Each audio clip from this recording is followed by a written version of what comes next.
Okay, good evening, everybody. Thanks for your patience. Really appreciate it. I'm David Bartley, chairman of this committee. With me is Councilor Tallman, Councilor Sullivan, Councilor Valentin, Councilor Murphy. Also in chambers is Councilor Bacon, Councilor McGivern, and welcome to you all. So we'll move through this as efficiently as possible. Oh, we have the vacuum cleaner going. So welcome to a kind of semi-busy City Hall. A beautiful day in Holyoke.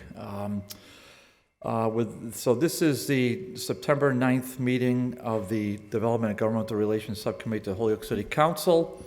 Meeting's in order. We have on the first item on the agenda is the prior meeting minutes. I'll take a motion, please. Second. Motion is made and second that the minutes be accepted. I did read them over. They're pretty detailed. I was happy with them. I wish we would get them a little bit sooner than 3 o'clock, and that's on our administrative assistant. So he's got to get better on point with that. But otherwise, I thought they were in good order. Does anybody have any edits or questions for those? On the motion, all in favor? Aye. Okay, motion made and approved. I'll get a motion for number 2, please.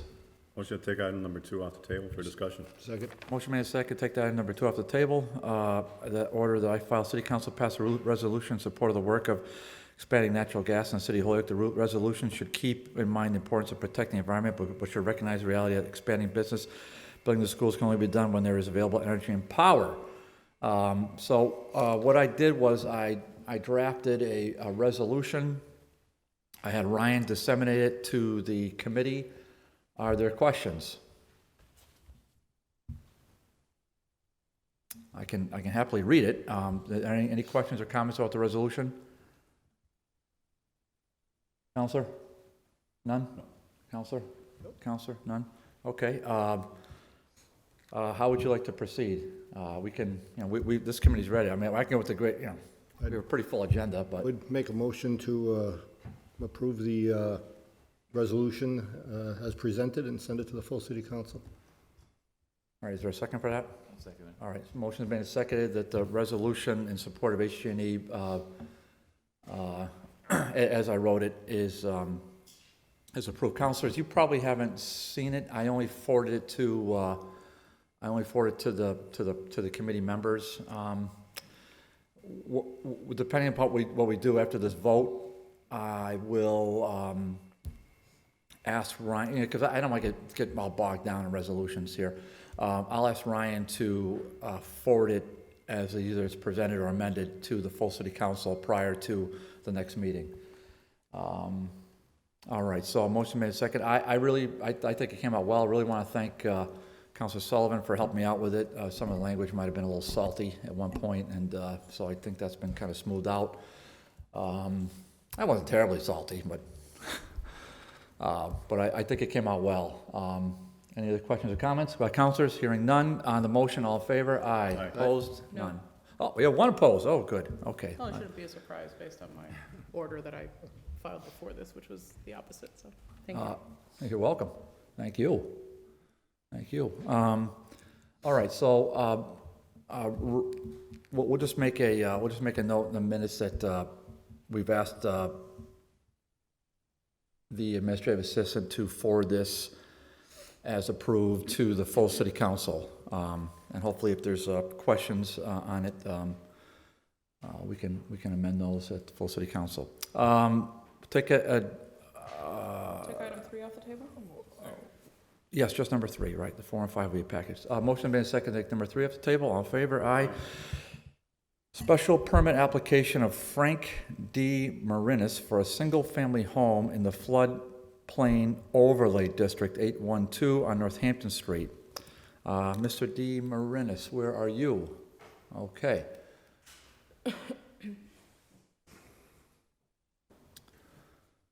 Let's see. So I have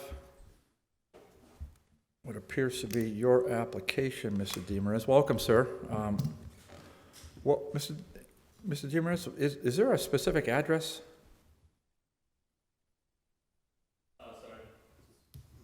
Sorry. Hit the switch on top. The button there. There you go. And the mic comes off the stand too. So. My name is actually Luke Showalter. With engineer with the Sage Engineering. I'm here representing the applicant, Frank Marinus. Sorry, was there another question? Hold on a second, let me, yeah, there's another question, so, put this, item 3. Frank, we just give me, spell your last name, please. Showalter. All right, and you are our, I'm an engineer with Sage Engineering, okay, engineer Sage, and where's that based? Westfield, Mass. Okay, and where's the applicant? Where is the applicant? Yeah, is the applicant here? He was unable to make it tonight. What's the exact address? There's no address for the property at the moment. It's undeveloped property.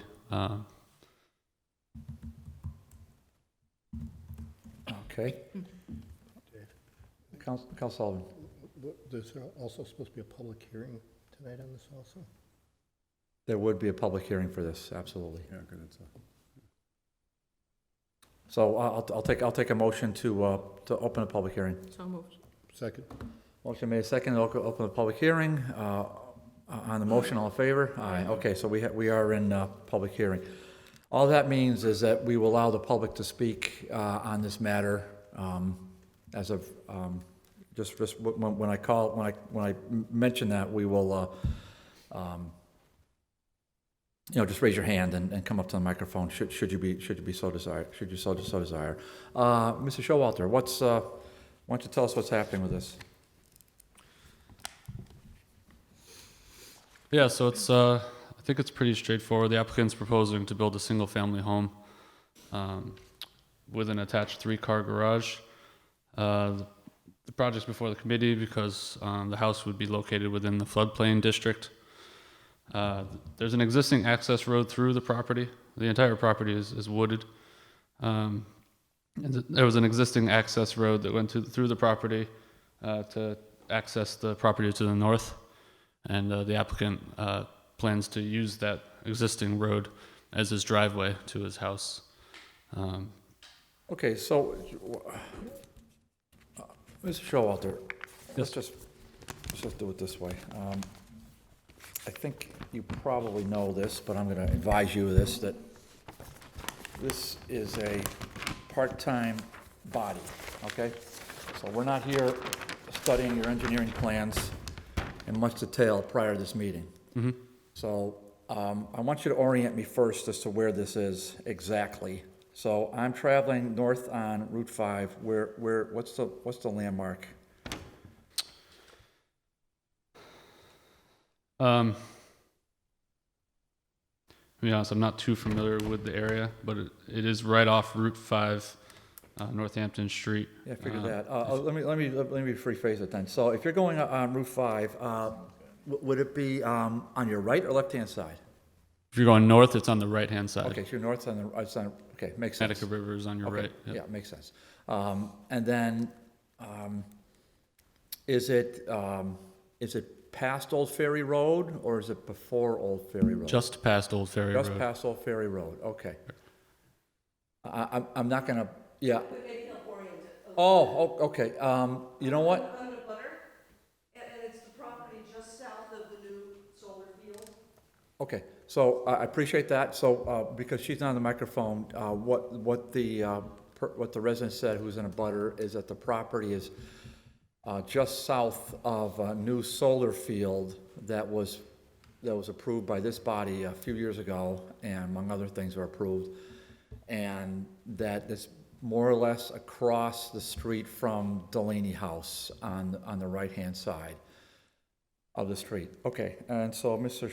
Showalter, so there's an access road now, and your client wants to use the access road to get to a buildable lot, and on that buildable lot, I see it here, he wants to put a 4,800 square foot single-family home and a detached garage that would house 3 cars. It looks like there's a circle, kind of a driveway circle in front. Okay, as far as, but, you know, we're not here to talk about specs, and we will hear from the public, but as far as a floodplain overlay district, why should we grant this permit, Mr. Showalter? Well, the house is actually located outside of the 100-year floodplain. It is designed in the area of the property that is above the floodplain. Okay, I do see that's the line, 100-year flood. All right, so what's the elevation of the house? The elevation of the house is, I believe, it was 122. The finished floor elevation of the house. Okay. All right, councilors have questions? Council Sullivan? Yeah, so has construction already begun up there? There's been some logging going on? So it's a little confusing, but so the Mount Tom power plant had the solar fields permitted and built. They used, the only way to access that property is actually through the applicant's property. So they used that access road I was speaking of. It actually has timber mats on it right now so that they could drive equipment through. So the fire department, as I understand it, required them, after the project was completed, to install a road so that there would be access by fire trucks. So that is a separate project. Sage Engineering was actually hired to do the construction because we're actually also a construction company, but we had nothing to do with the permitting. That was Ty and Bond. But the access road that Ty and Bond got permitted on the applicant's property is this road shown right here, which diverts off the original access road that they used to build the development. So the applicant would use the original access road or a portion of it to divert away and to his house. Okay, so I guess my question's still the same. The logging work that's been ongoing there now has nothing to do with what's in front of us right now? Correct. So the construction on the access road that was permitted by Ty and Bond on this section of the property is ongoing right now, and that's what the logging is due to. Okay. My only question. Okay. Councilor Bacon? I would just note to the applicant that we do have a separate special permit process for front driveways, Okay. if there is one on that plan, Okay. just FYI. So when you say front It's driveways? in the front of the house versus the side of the house. Oh, I see. So in this case, I'm only saying that because you said something about a circular driveway in the front. well, that's how it appears to me on this Just plan. FYI. Okay, so is that, Clarifying that with a newly built home out in Rock Valley. does it need a special permit? Yes, from the city council. Okay, so this Right, Joe? this design, if you follow through with it, I mean, it looks like there's a circular driveway right in front of the house, and per Councilor Bacon, it would require a special permit of the Holyoke City Council, although I have to say that house is probably so removed from kind of anyone seeing it. I don't think that, I mean, from my perspective, probably wouldn't be very controversial, but that might be something for your client to consider going forward. Yeah, I think I'd have to look into that. I mean, it does. I don't know if it matters that that property is accessed by a right of way across the railroad tracks. So the property's not right adjacent to Northampton Street, Route 5. I'm not sure if that affects it, but it's pretty. We'll have to look into that. Yeah, it's hard for me to know. All right, over the railroad tracks, is there there's a signal at that spot? Yes. Okay, is there a, you know, is there an arm that comes down and can stop when the train's being used, or? I don't believe so. Maybe the abutter that spoke earlier could speak to that because she accesses her house by the same right-of-way. Same right away. Oh, okay, So, yeah. all right. I know there's lights. I'm not sure if there's an arm. Oh, all right, so, all right, I know there's a signal. there is a signal. Okay, that's actually good to know. All right. Turn that off. This is-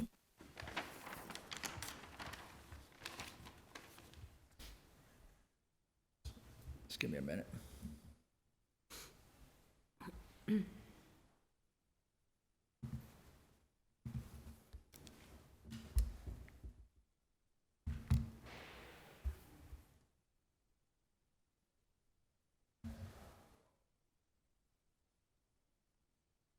All right.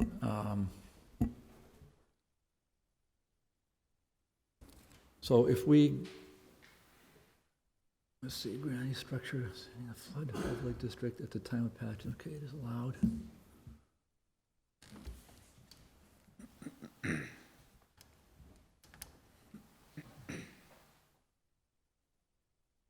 All right, I'm just looking at the ordinance that's relevant to this.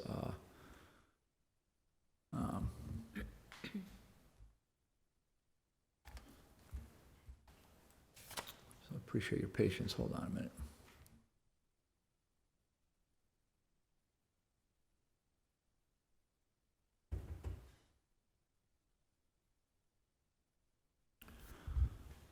Okay, all righty, so let me just, so in 8.1.5, City Council may grant a special permit in accordance with Section 9.3 of this ordinance for new construction or substantial improvement of an existing structure in a flood overlay district upon finding that the following minimum conditions are met. The use is designed in a manner consistent with the need to prevent flood damage to existing property, neighboring properties, and the public. Okay, so why don't you address that first point? So,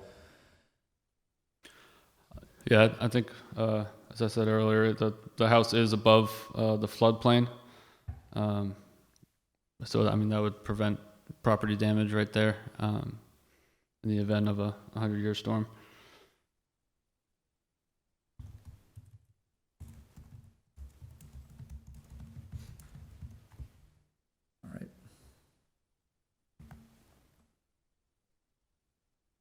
all right. Granting the permit will not result in increased flood heights, additional threats to public safety, water pollution, erosion, sedimentation, or cause a nuisance. So you make the same argument? Yeah, so this project has actually already gone through Conservation Commission and has received approval. We were required to do compensatory storage since we were within the floodplain. So that has been done to ensure that there is no increase in flood level. Essentially what that means is you have to balance the cut and fill so that you're not filling in the floodplain at all, which would cause issues elsewhere. It would cause the water to rise if you were bringing in fill. Okay, well, why don't you say that a little bit slower? So when you again, we're all lay people right here. So let's go back to the cut and fill. What is that, and what did you do or not do? Yeah, so in a construction project, you have some areas where you'll dig some earth out, some areas where you'll bring some earth in. Essentially, we have to balance that so that we are not bringing any earth into the floodplain. Because if you think of it like a bowl, and you put earth into the bowl, fill that bowl with water, or say the bowl's empty, fill the water to the top. Then if you put some earth into the bowl, it would spill over. So the same idea is if we bring too much fill into the floodplain, it could affect other areas by spilling over into other areas and creating more floodplain. Okay, so the Conservation Commission verified that this action you're taking is not doing what you just described? Correct, yep, and our application was reviewed by Mass DEP and the Conservation Commission, and it was approved. Yeah, see, so Mr. Showalter, so if I was you and I was making a presentation, I might have said that initially. Just FYI. Yeah, I'm just saying. Yep. Because we're, like I said, we're just kind of lay people here. But it's all good. Okay, other lands in the district will not be adversely affected, well, we'll hear what the public has to say about that, by proposed development through increased height or velocity of future floods, and the supporting infrastructure will be sufficient to accommodate the use during and after a flood event without endangering other properties. All right, so you addressed this, and Mass DEP and Conservation said you addressed it? Correct. Did you have to do anything specific to address this? We had to show, it's called compensatory storage, is what I was just explaining, the cut fill. We had to show all those calculations, so, and the areas of cut fill on the plans. Got it, all right. And I think let's see. Okay, you're good to, public utilities,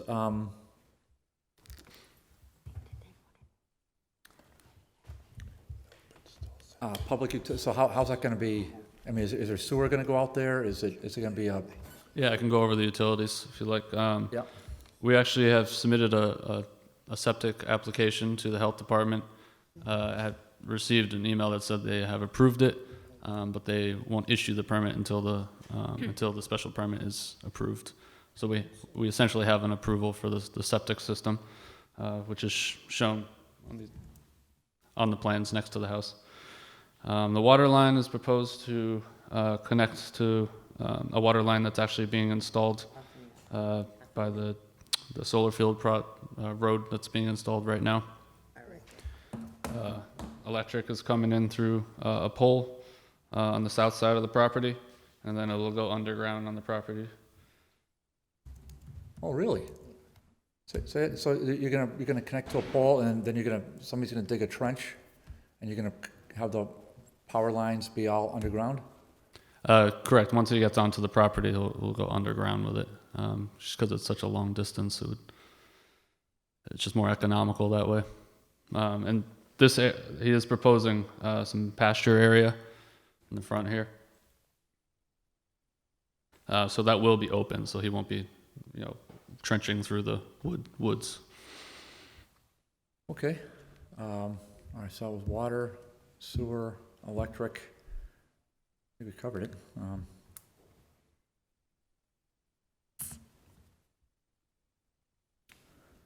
All right, and then, so you're working with the waterworks, and you're working with HG&E on this project, and, We will be when we get to the building permit phase, yeah. oh, we'll- okay, yeah. okay, so it's premature yet to Right, talk about yeah. that.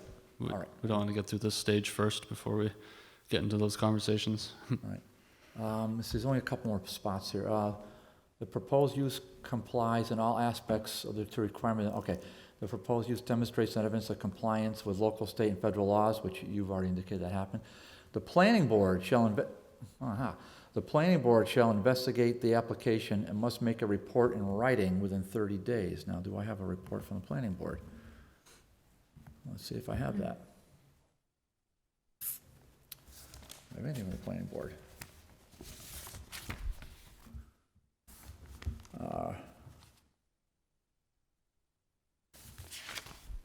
Do you have anything for the planning board?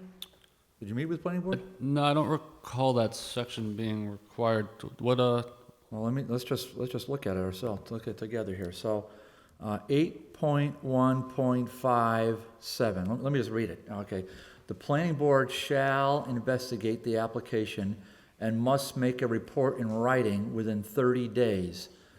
The remaining boards, departments, and/or officers shall investigate the application and may make a report in writing. The city council shall not take final action until receipt of these reports or 30 days has elapsed. All right, so what do we got from planning? Sounds like it's mandatory. Any councilors want to chip in? I mean, I don't want to, am I working too hard for everybody? Is that the house? Doing a great job. Take care, Councilor Valentin. Thanks for coming.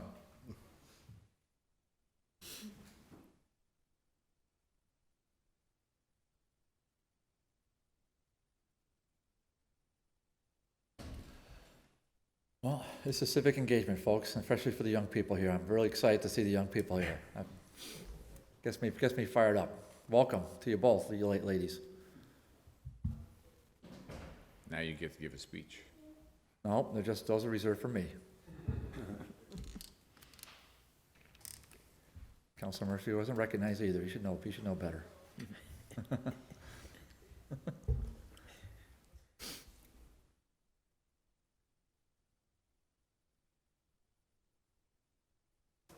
All right, Mr. Dijak. Mr. Dijak, would you come up to the mic, please?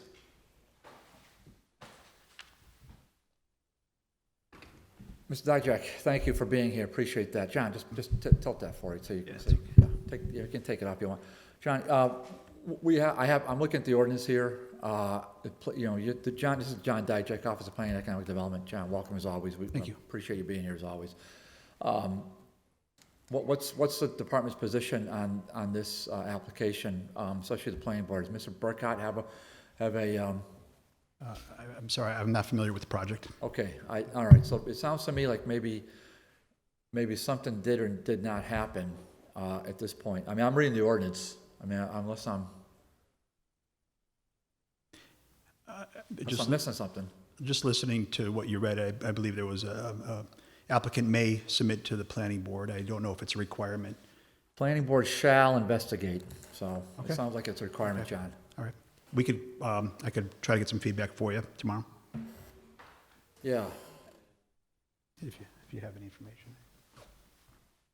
so I just want to make sure, if I'm reading it wrong, I'll be gladly So- stand corrected. It says as required by section 8.1.57. Yeah, Then if you go to that section, that's criteria for issuance of special permit for construction or substantial improvement of structures. in the flood overlay district, that's not you? Yep. No, it is, Believe me, I'll happily stand corrected if I'm, so I believe that may be required. Is that required before you guys make your recommendation to the city council? well, the way I read this is that we have to hear from them first. So listen, I don't want to be a thorn in anybody's side. It's the last thing I want to do. But I'm just reading this, and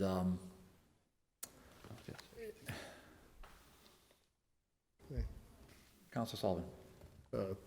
Maybe a suggestion here, depending on what we hear from the public and stuff, if we want to move it out of committee, if the wording on that is a final action by the city council, we could move it forward pending the information coming forward from the planning department, just to get it out. You can do that, Mike, Councilor Sullivan. I would recommend not doing that, only because when it gets to be this kind of a issue where it gets to be a little bit technical, I don't really feel we're gonna have anything but, well, I don't know what the public is gonna say, so there's that. But when it's technical stuff like this, I heard Councilor Sullivan, we've done that before, we move things to the full city council, and all of a sudden we turn what's a 2-hour meeting into about a 7-hour meeting. And it's not fun for anyone, particularly me. I don't enjoy it. I'd rather just get this stuff like this done here, now, in this setting, as opposed to the whole group here, and it's just really it's really tough when that happens. Okay, so I think I heard from you. I think we've got everything covered, but we are in public session. Members of public, so here's how it works. You raise your hand, you walk up to the microphone, you state your name and address. And I'm glad you got your butter notice that we only address the chair, right? We don't address anybody else in the room, only address the chair. We can have a give and take, but I just ask you to sort of cap your comments to a reasonable time period, okay? All right, thank you. Ma'am, go ahead. You saw your hand up first.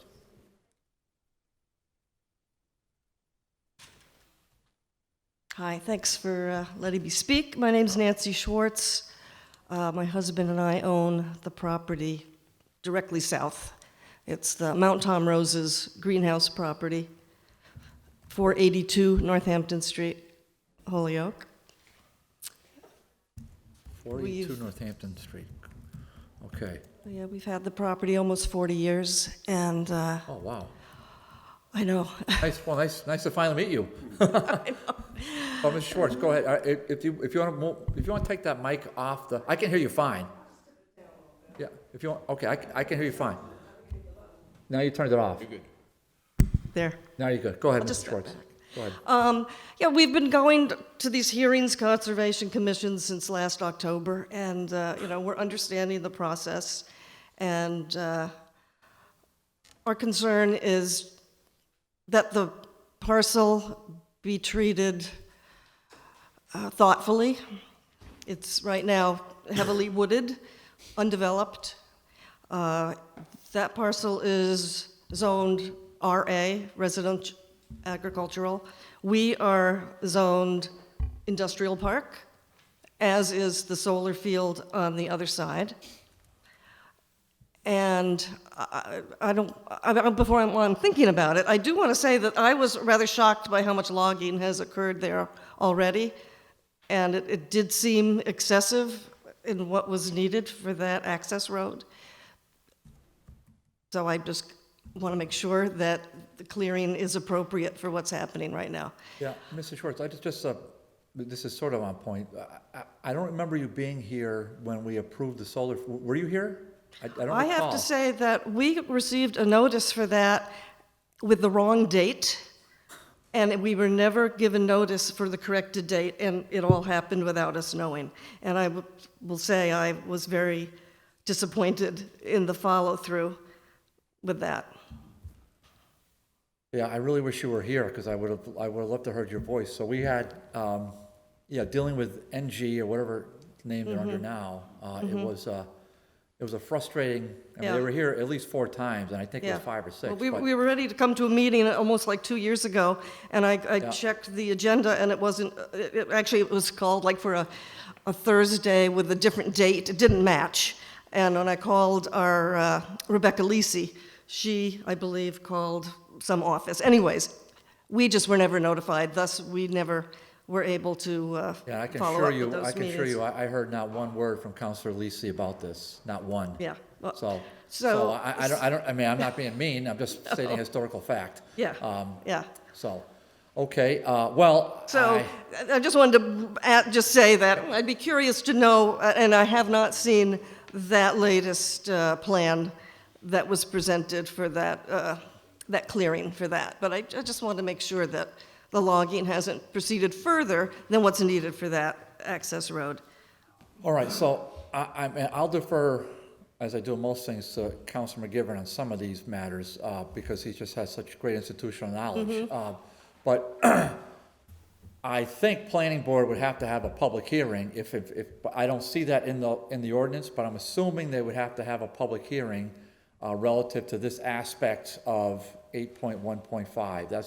That's the ordinance at hand. Yes, and I had read the same bylaws today myself. I wondered about that planning board piece. Right, Yeah. right. So I'm glad that you and I have both read that. Yeah. And so you're going to want to speak, in any case, to Mr. Burkott.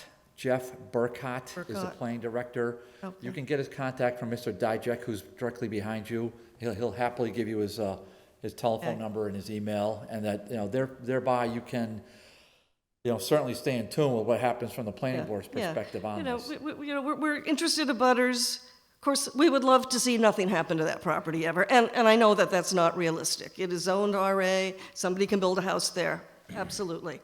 We were very pleased to see from the preliminary plans that were presented, they made a lot of adjustments. They pulled the house back, they made it a little smaller. They made it smaller? How big A was it? little small, I think it was 5,800 square feet or something. It's a big house. There's no doubt. The extent of the clearing for this pasture for livestock is very concerning to us. There's going to be a very large barn on the property. Say what? There's going to be livestock on the property? There's going to be cows and sheep or goats Oh, and wow. chickens. Oh. So and the clearing is like within 70 feet of our property line, and they have shown a non-disturbed buffer of about 70 feet. But what is not shown is that along our perimeter, in fact, our driveway is a right-of-way on that property, is a tree line, 400 feet long, of 100-year-old, 100-foot tall white pines, and they are coming to the end of their life.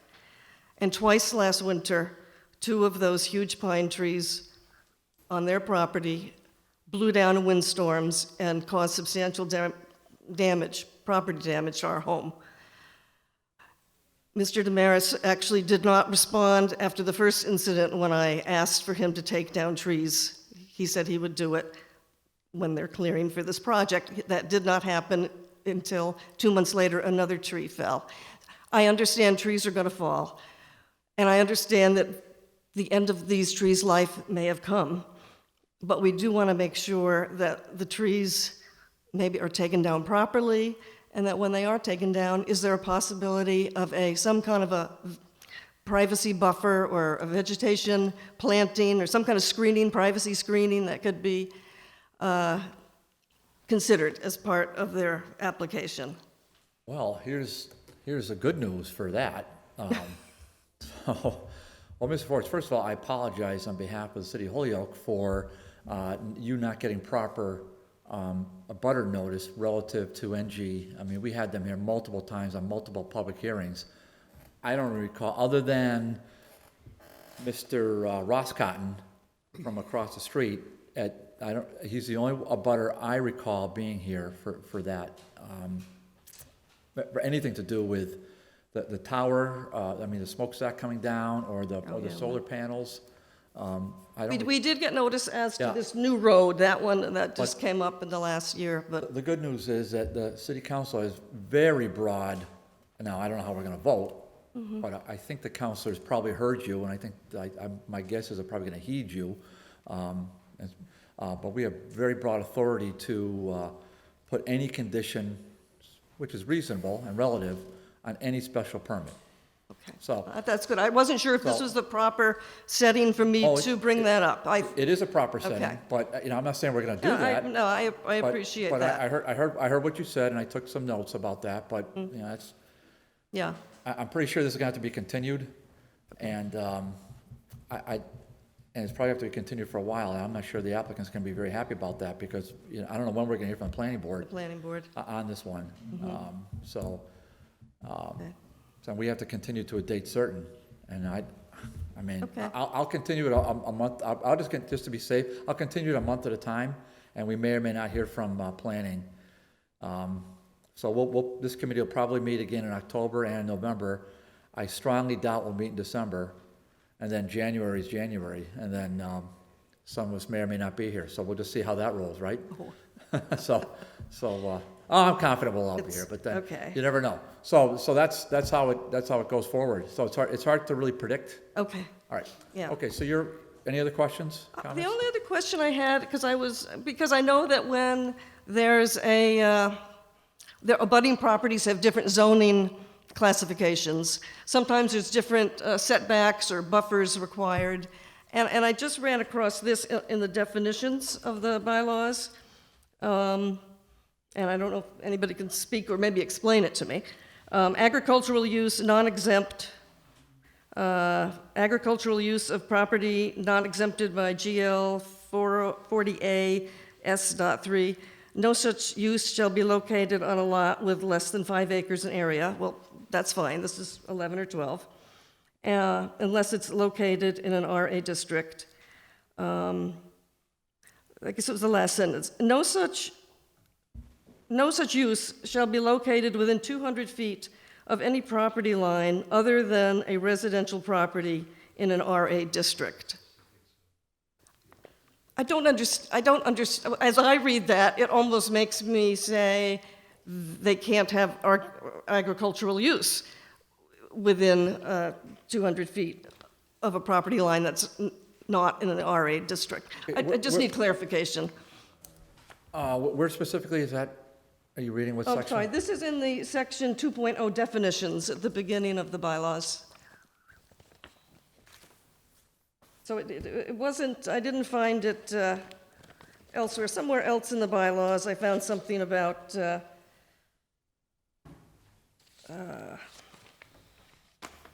Mr. Schwartz, Yeah. I'm gonna say that I'm not gonna give you a legal opinion on that.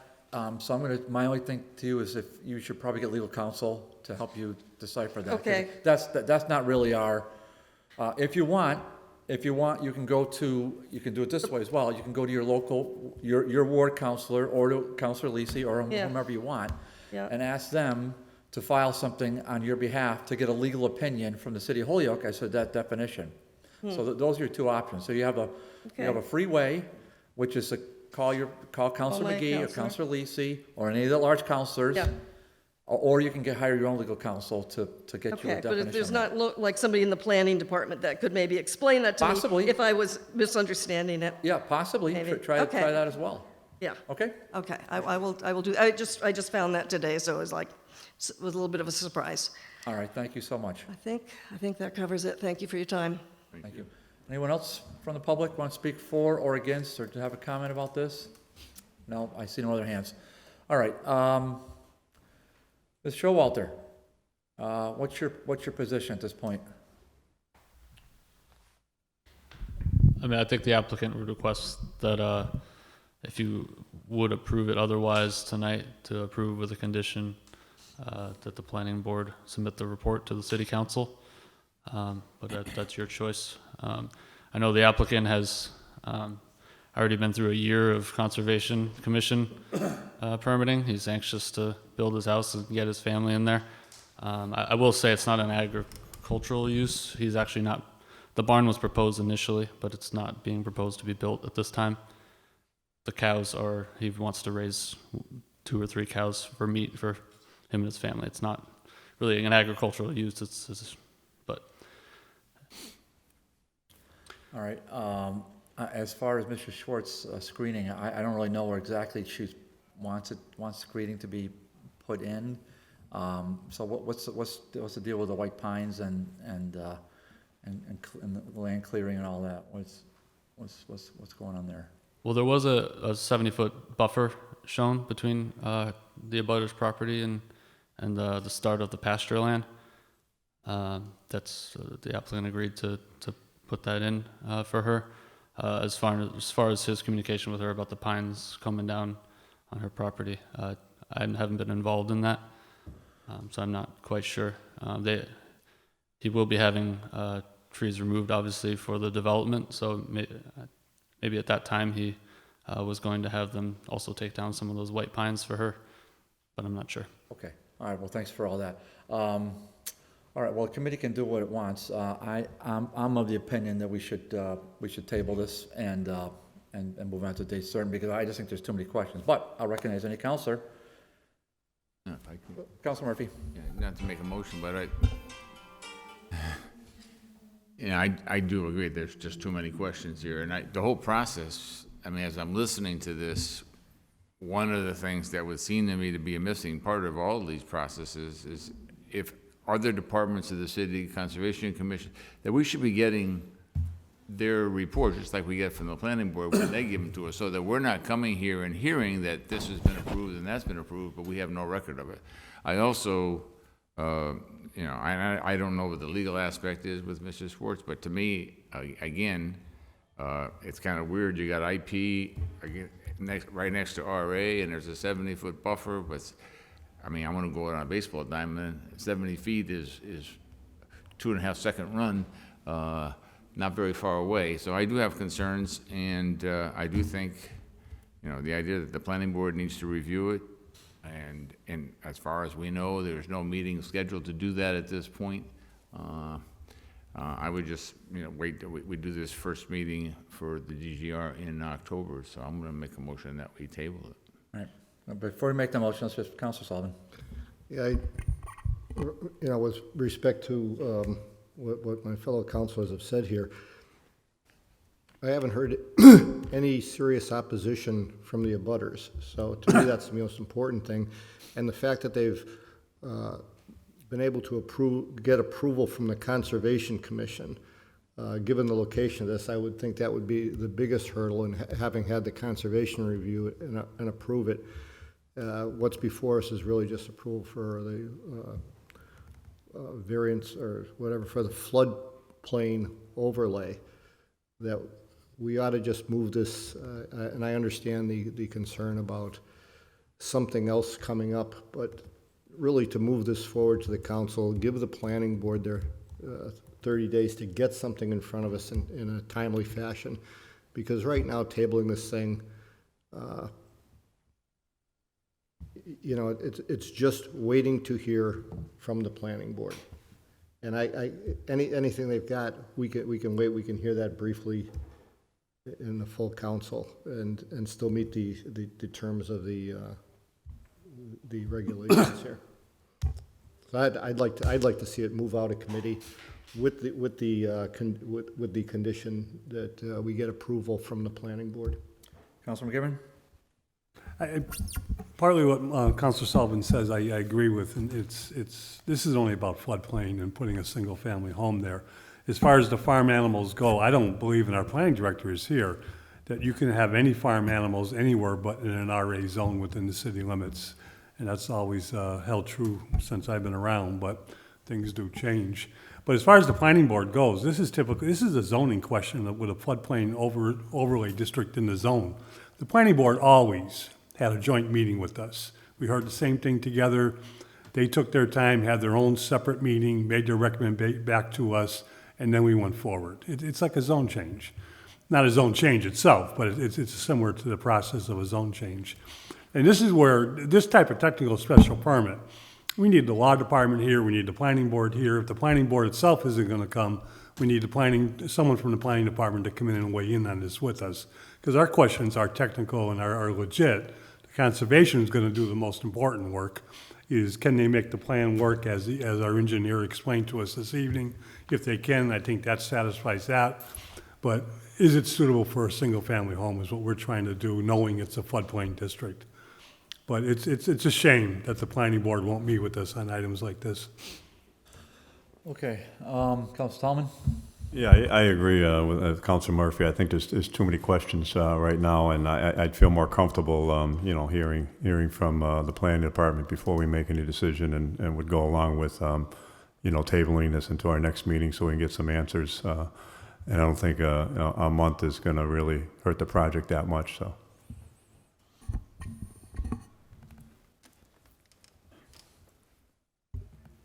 All right,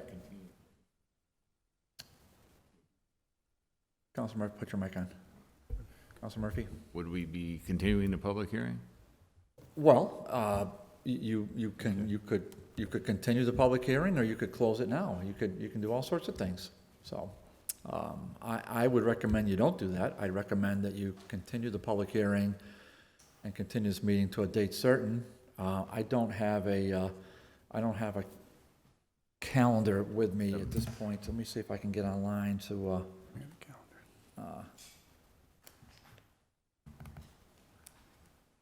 think October 7th would be a Monday, if that's what you're looking at.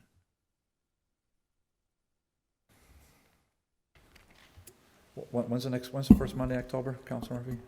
October 7th. Yeah. I believe our first meeting in October for the council is October 1st. So the second would be October 15th. So if we met October 7th. Is October 7th a Monday? Yeah. Okay. Councilor Tallman, are you available that day? Yeah, I'll be available. Councilor Sullivan, are you available that day? Yep. Councilor Murphy? I have no idea if I'm available, but so I don't have my calendar with me. But the show will go on. So what I'm hearing is that, Mr. Walter, I heard what Councilor Sullivan says, and while I'm probably warm to this proposal, I think with some reasonable accommodation to the abutters, if I could get them specified a little more, I don't want to have to, it's a little vague for me, so I might humbly request the abutter to contact our administrative assistant and leave a telephone number and an email for, his name is Ryan Allen. It's on the city website, and then I could maybe do a site visit so I can understand it better. It's just hard for me sitting here to picture it, and I'd want to hear what you have to say, and if your requests are reasonable, I'm just one person, but I think it's the obligation of the chair to sort of, take a couple extra steps, and I'm happy to do it, but I'd want you to just kind of privately give your phone and your email to Mr. Allen.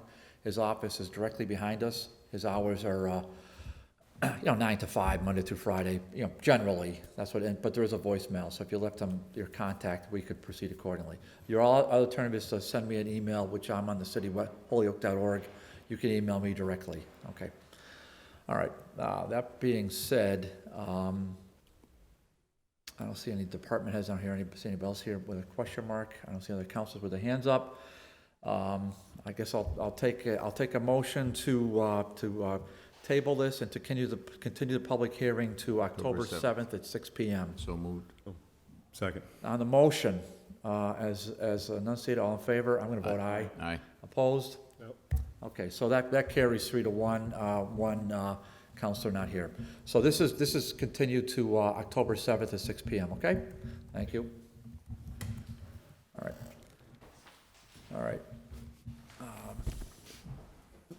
All right, if I could get a motion to suspend and take 4 and 5 together as a package. Motion to suspend the rules and take items 3 and 4, 4 and 5. or 4 and 5 as a package. And this is a public hearing as well, an open public hearing.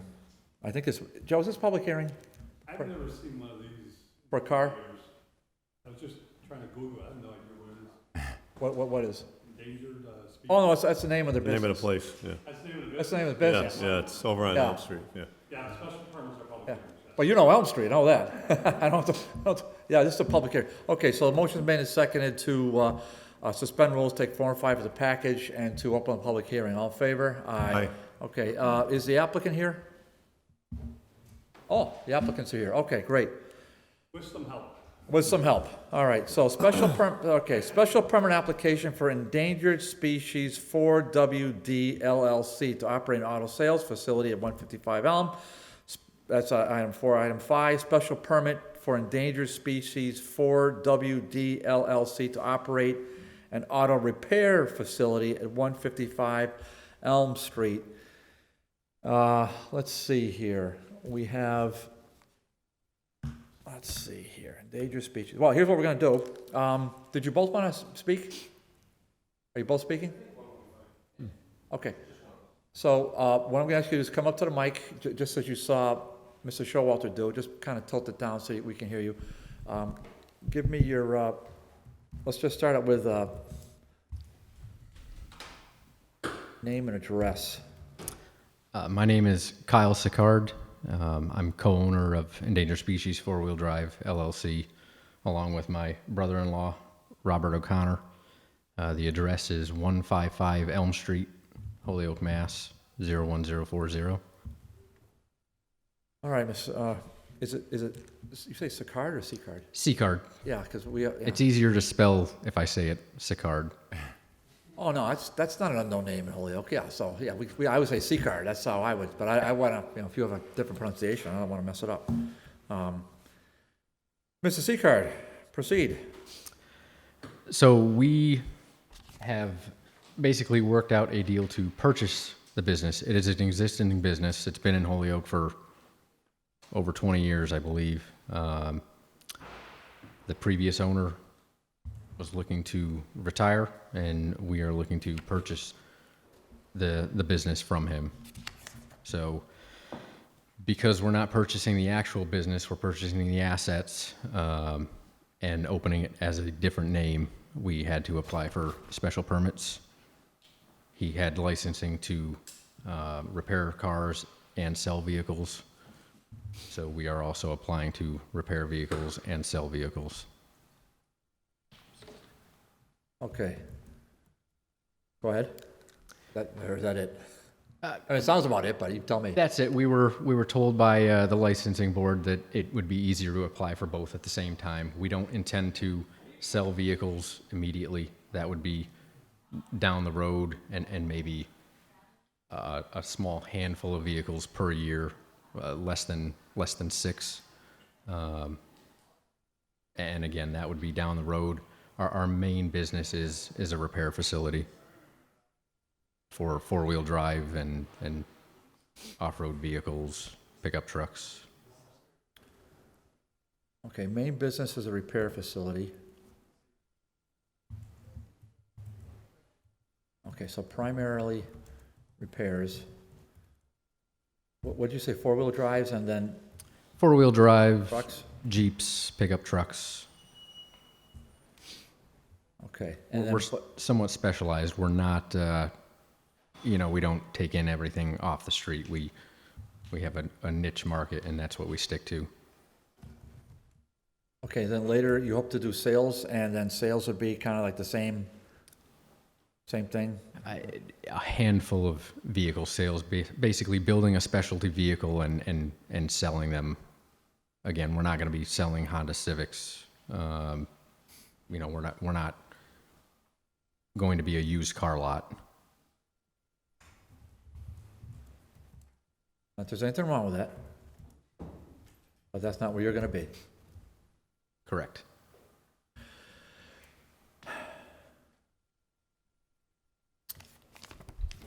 Okay, I do see that we received a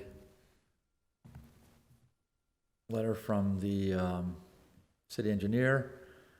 Parking and driveway aspects, the applicant is not proposing to modify existing driveway, curb cut, or parking area, so no new impacts are expected to result.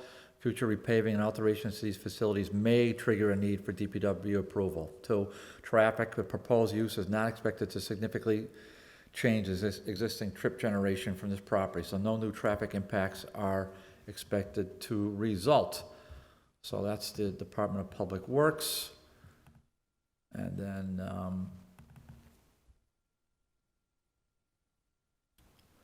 skip that one first. Let's go to repairs. So we did get a letter from the planning department, properly zoned. That's a good thing. Existing driveway building has been used as a pavement, paved. All right, usable. Required spaces. All right. Adequate parking space for vehicles being repaired for customers and for employees must be provided in off-street parking spaces. Well, it's a little tight there for parking. What's the game plan there, gentlemen? Basically, we are required to have 18 spaces, going by our square footage, the square footage of the parking lot, the square footage of the repair facility. And when we were moving into the building, basically the old owner had a junkyard out there. We removed all that, got a site plan to lay out parking spaces, proper size, 9 by 18, with the 5-foot setback on the street side, on the abutting side from the residential area. And according to the bylaws, we have the correct number of spaces for the amount of space that we have in the building. Okay, so you're using what was a former junkyard and eyesore, so you and your brother-in-law cleared that out, or That's all gone. cleared out, okay. Yep. Well, that's good There's news. no unregistered vehicles in the parking lot. There's no, Oh, really? there's no parts in the parking lot. Oh, tragic. You've probably gotten used to that over the past 20 years, but Tragic, yeah. No, I've only been in office that's Councilor McGivern, he's a veteran here, and Councilor Tom, and they're the veterans here. I'm just, I've only been here 7.5 years. I'm just a baby as far as they're concerned. Okay, and I don't, Joe, is that Ward 1? I believe it's 4. Oh, wow, okay. Well, we had the Ward 4 councilor here, but Ward 4 councilor had to go. Well, we're gonna get you in a second. I just want to get to, we'll get to the committee in a second. I just gotta go to the process, Mike. Okay, so let me just go back. Okay, well, we don't have any input from the ward councilor, so I'm just gonna assume that the ward councilor is good to go with that. Buffer, lighting, or motor vehicle sales lot to be buffered from adjacent properties. An existing 6-foot-high chain link fence can be found, all right, along the alley. Lighting, the plan illustrates existing wall-mounted lighting on the southwesterly side. All lighting on the site should be shielded from the abutting properties. You understand that, right? So, yeah. okay. There's no lights pointing at the abutting house next door to us. So, I mean, I can assure you, when we make the special permit, we will put conditions on it that you comply with, the tenets of the planning board and city ordinances and all that kind of stuff. It's pretty obvious, but, Yep. you just have to, make sure you do that. Okay, signage. Oh, at first, I skipped a part. Bulk waste container, as illustrated in the plan, it appears that one dumpster is being proposed on the site for proposed uses in the southwest west of the existing building, the rear parking field. The property must be complied with chapter 74. Okay, so you have one dumpster? There is one dumpster planned for outside there. We haven't made any significant changes as far as, it's two dumpsters. It's a recycling container and a trash container, but they're both together equal the size of that one dumpster that's in the plan. Great. And what will they be, how are they gonna be secured? They are on wheels. They're not secured. The dumpster needs to be able to roll for the company to access our dumpsters. Yeah, I don't mind that, but can you secure it from people, you know, I mean, do you have to jump over a fence to get into that lot, or is it? The fence, when there's no one there, the gate is locked. There's a 24-foot gate. Oh, So the whole parking lot is locked. oh, when there's okay, all no right, one that's there. great, that's great news. No one's stealing our dumpsters, no. Yeah, because no, I doubt anybody's stealing it. Yeah, I wasn't going there. Yeah, we're not, you know, no, but you might take a look outside, perhaps right on City Hall grounds, there's trash everywhere, you know. I mean, I, for one, am sick of it. I know Councilor Murphy is sick of it, because he's filed numerous orders to that effect. Oh, there's trash in our lot every day Yeah, from people throwing trash in our lot. But yeah, it's despicable act. It's not just trash getting blown, although some of it's getting blown, but because people leave dumpsters open. So I try to make sure that they're secured from being open and, Oh, no, I have bungee cords holding the lids down on yeah, our. great. And somebody has to get to hopping over, how high is that fence? It is a 6-foot fence. Okay, 6-foot fence. Okay, so they have to make an effort to get to it. Okay, so probably not gonna happen. No materials will be stockpiled outside, true? Absolutely. All right, signage, have we, okay, so, well, if you want to get a sign, you have to talk to the building commissioner, okay? So there's that. I assume you're gonna want a sign at some point, so only makes sense. Yep. Yeah, building commissioner, you know, there are signs up on buildings. He hasn't quite gotten around to removing certain signs, but I'm sure if you go to the building commissioner, and ask nicely that, you know, you can probably get an appropriate sign, for your property. He's not, yeah, so I'm sure that'll work out. Let's see. Okay, can't block sidewalks, that sort of thing. You know, you gotta take care of the sidewalk. I'm sure you know that with, you know, plowing and all the rest of that stuff. And I see that there's a lease in here, so you're leasing it? Correct. The intention is to lease the property?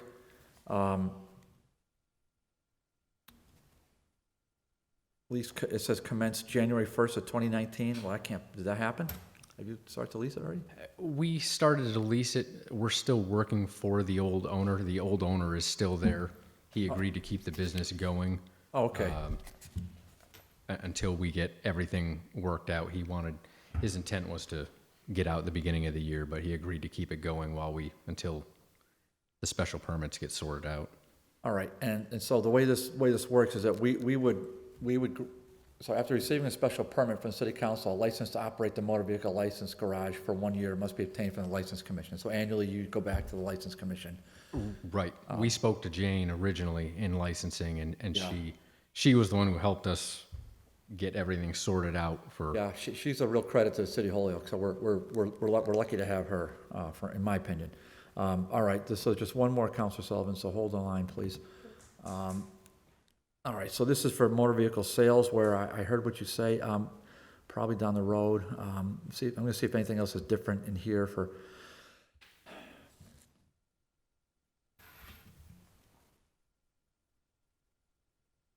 So there's 17 vehicles or maximum I mean, you have the same letter. I assume you have the letter from Mr. Burkott. Yeah, I've met with Okay. Mr. Burkott. All right, great.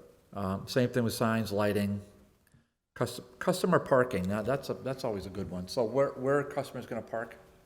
On the plans, which I believe you should have a copy of the plans. Yeah, it's all stapled together, so There are 2 designated spots for sales customer parking, and then we have, I believe, four spots designated for employees, and then the rest are for repair vehicles. who's gonna be working there besides you and your brother-in-law? Oh, wait, hold on a minute. Are you and your brother-in-law gonna be working there? Yes, Okay, are there gonna be other employees? 2 employees. So are they there now? Or Yeah, they're the same employees that the Great. current owner has Okay. working for him. Oh, wonderful. Okay, that's, all right. I don't see anything else on, okay, so this is, it's almost a, other than those issues, so there's two letters, that's for the public. There's one for motor vehicle repairs, and there's the second one's for motor vehicle sales. They're basically copies of each other, but They're there's very similar, a couple of, some differences. Counselor Sullivan? Thank you. Mr. Seacard, right now, endangered species, you're already operating out of that site, is that correct? yes, the current business owner, he has agreed to, Bob's been working for him for the past 8 years. Right. As have the other employees. I moved back into. Don't worry, I'm not, I'm not going around something here. What I'm getting at is, you people, I've seen some of your work out on the streets, and it's beautiful customization work from what I've seen. Well, thank you. And, but my point is, already, you're operating there successfully with no problems and complying with this thing. What we're seeing here is just really a transfer of ownership. Correct. Right? Endangered species is already operating out of this site, and I haven't heard any complaints, and, you know, we'll hear in a few minutes if there's anybody from the public that has any, but it seems to me what we're looking at here is a business that is already up, operating, and successful, and a former owner just looking to retire, get his name off the paperwork, and move on. Exactly. Okay, thanks. Yeah, that's great. All right, Counselor Stallman? Thank you, and thank you, Kyle and Robert, for coming down and really taking over this business and cleaning it up a bit. I'm very familiar with it. It's about a block from where I used to work for many years at the post office, so familiar with that. Had some few workers that probably did some work over there at some time or another. But my concern, just a little bit of concern, is I know you said you weren't going to sell a lot of cars. You might sell a few down the road, but where will those cars be? Inside the building? And how do you market the cars? Because, you know, I know most of your work is done inside the building. Any of the work is done inside the building.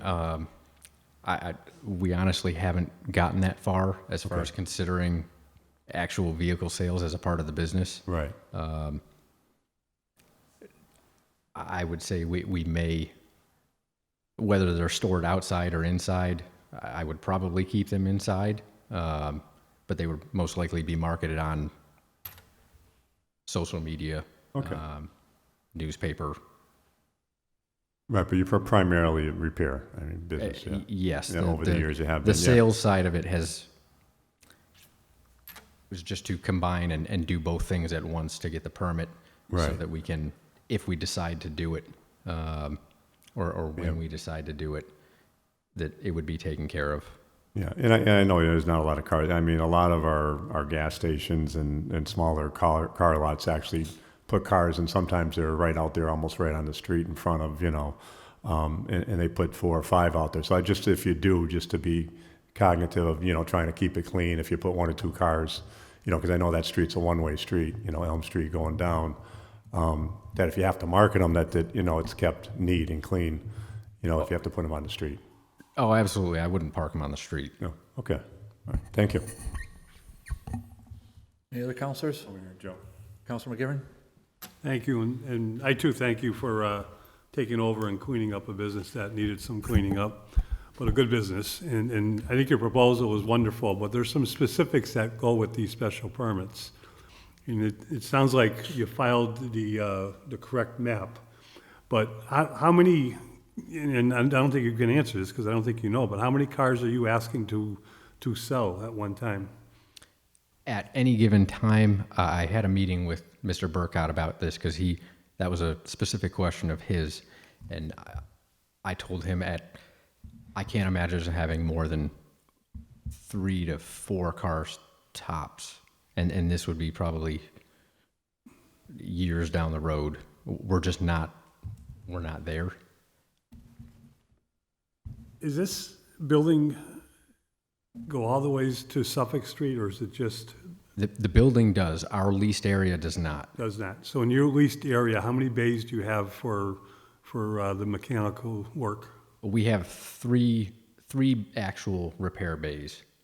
And how many vehicles can fit in a repair bay at one time? One. Okay.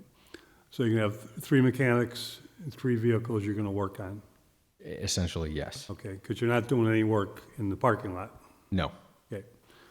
And then is there any other parking inside the building that you have access to? Yes, there is other space in the building that will store parts and that For vehicles? yes, that we can put cars at, correct. Okay. And then how many customer spaces will you have? Outside in the parking lot? Yep. I believe there's 12 parking spaces outside in the parking lot for repair vehicles or vehicles to be repaired. You have that many vehicles at one time? Well, You only have 3 bays. That's what we're required. I believe according to the ordinances, we're required to have four parking spaces in the lot for every repair bay that we have.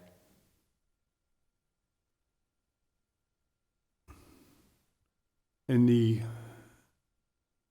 you're saying 3 to 4, the repair permit itself, I think, allows you to sell 2 or 3 vehicles. I don't know if the planning director can type in on this. I don't have that data. No? That was not brought up to me by Mr. Burkott at all. Well, part of what I'm getting at is on the first item on the auto sales, we need a specific number and designated parking spots for those sales that are being proposed to sell. That's so when the inspector comes by, they'll know what you're permitted for, and if you have extra cars there, they're gonna address it with you. I believe when Mr. Burkott and I met, we discussed in putting on the plans that there were going to be a maximum of 4 vehicles for sale at any one time. Is it designated where they'll be parked on the map? I believe it is. We designated all the pertinent spaces. And employees, where will they be parking?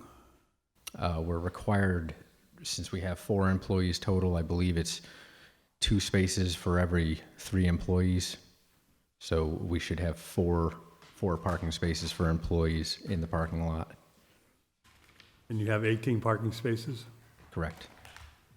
I think what you just said to me adds up to more than 18. Well, we should have 4 parking spaces for employees, 2 parking spaces for customers, and then 12 for What about repair the vehicles. cars for sale? See, there's 2 permits here. Yep. The cars for sale add, if you want 4, is up to 22 now. Oh, again, we have parking spaces inside the building as well. Is that on the map?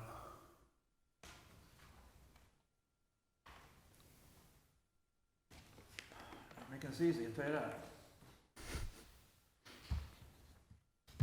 Just memo to department heads, you know, 1 staple is probably okay.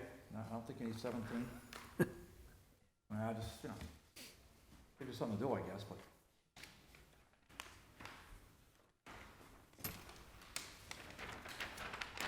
Okay. Wow. That was exciting.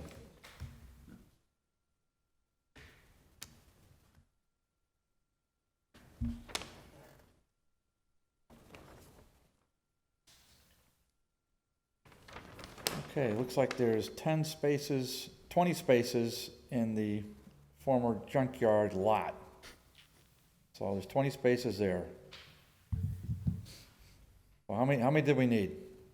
We've got, Well, if there's a couple spaces on the inside, it sounds like, because your 3 bays can count as spaces for the cars being repaired.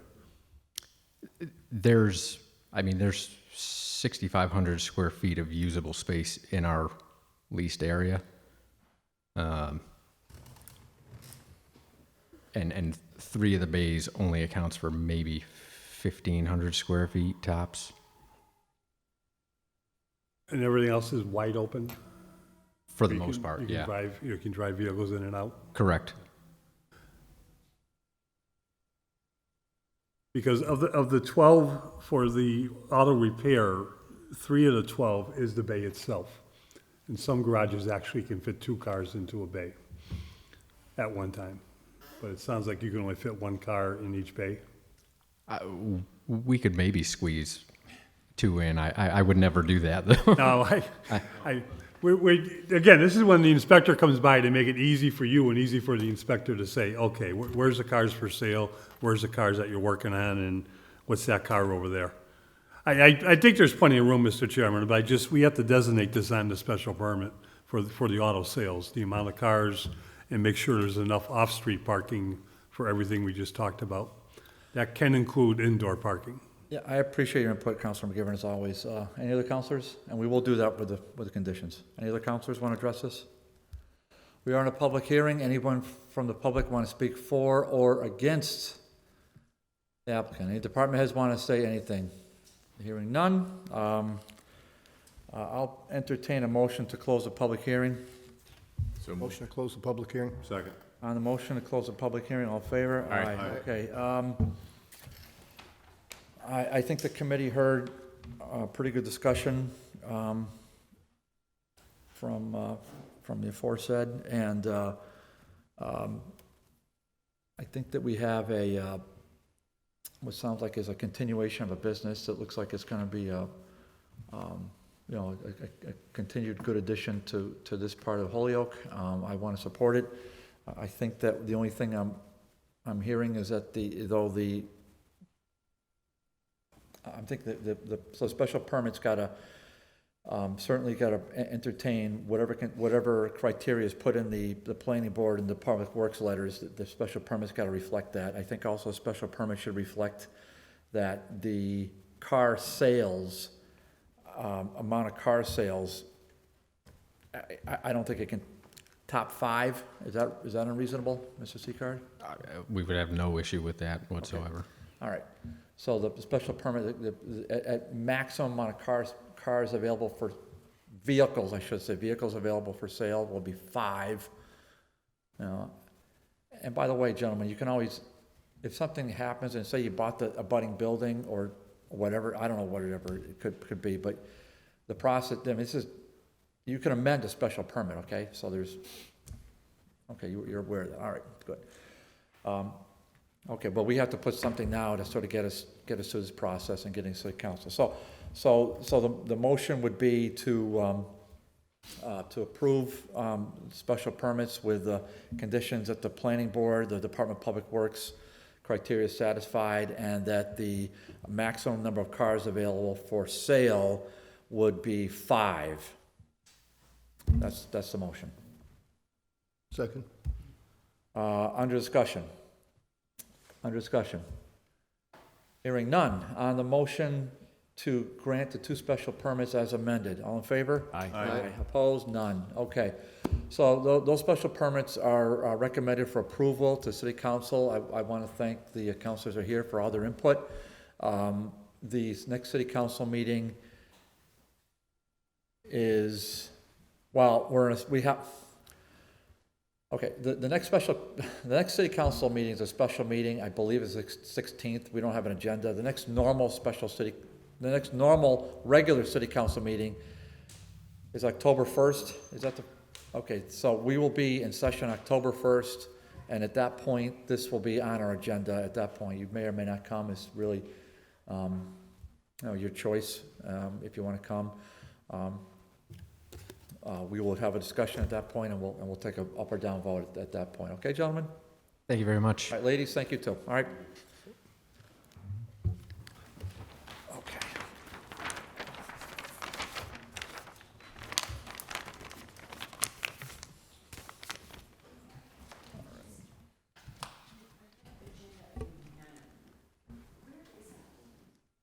Okay, just agenda.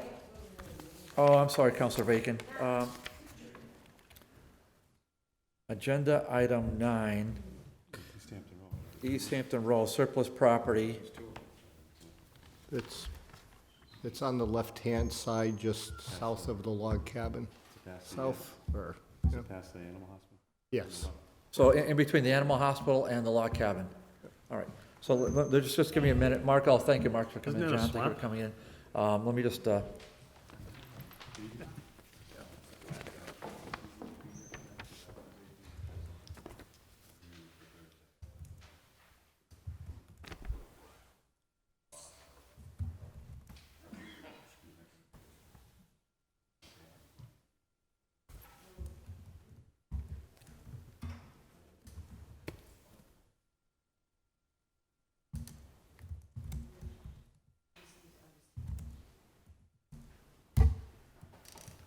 okay, well, now we got a quorum again. All right, Mr. Chair? one second, one second. Let me just, my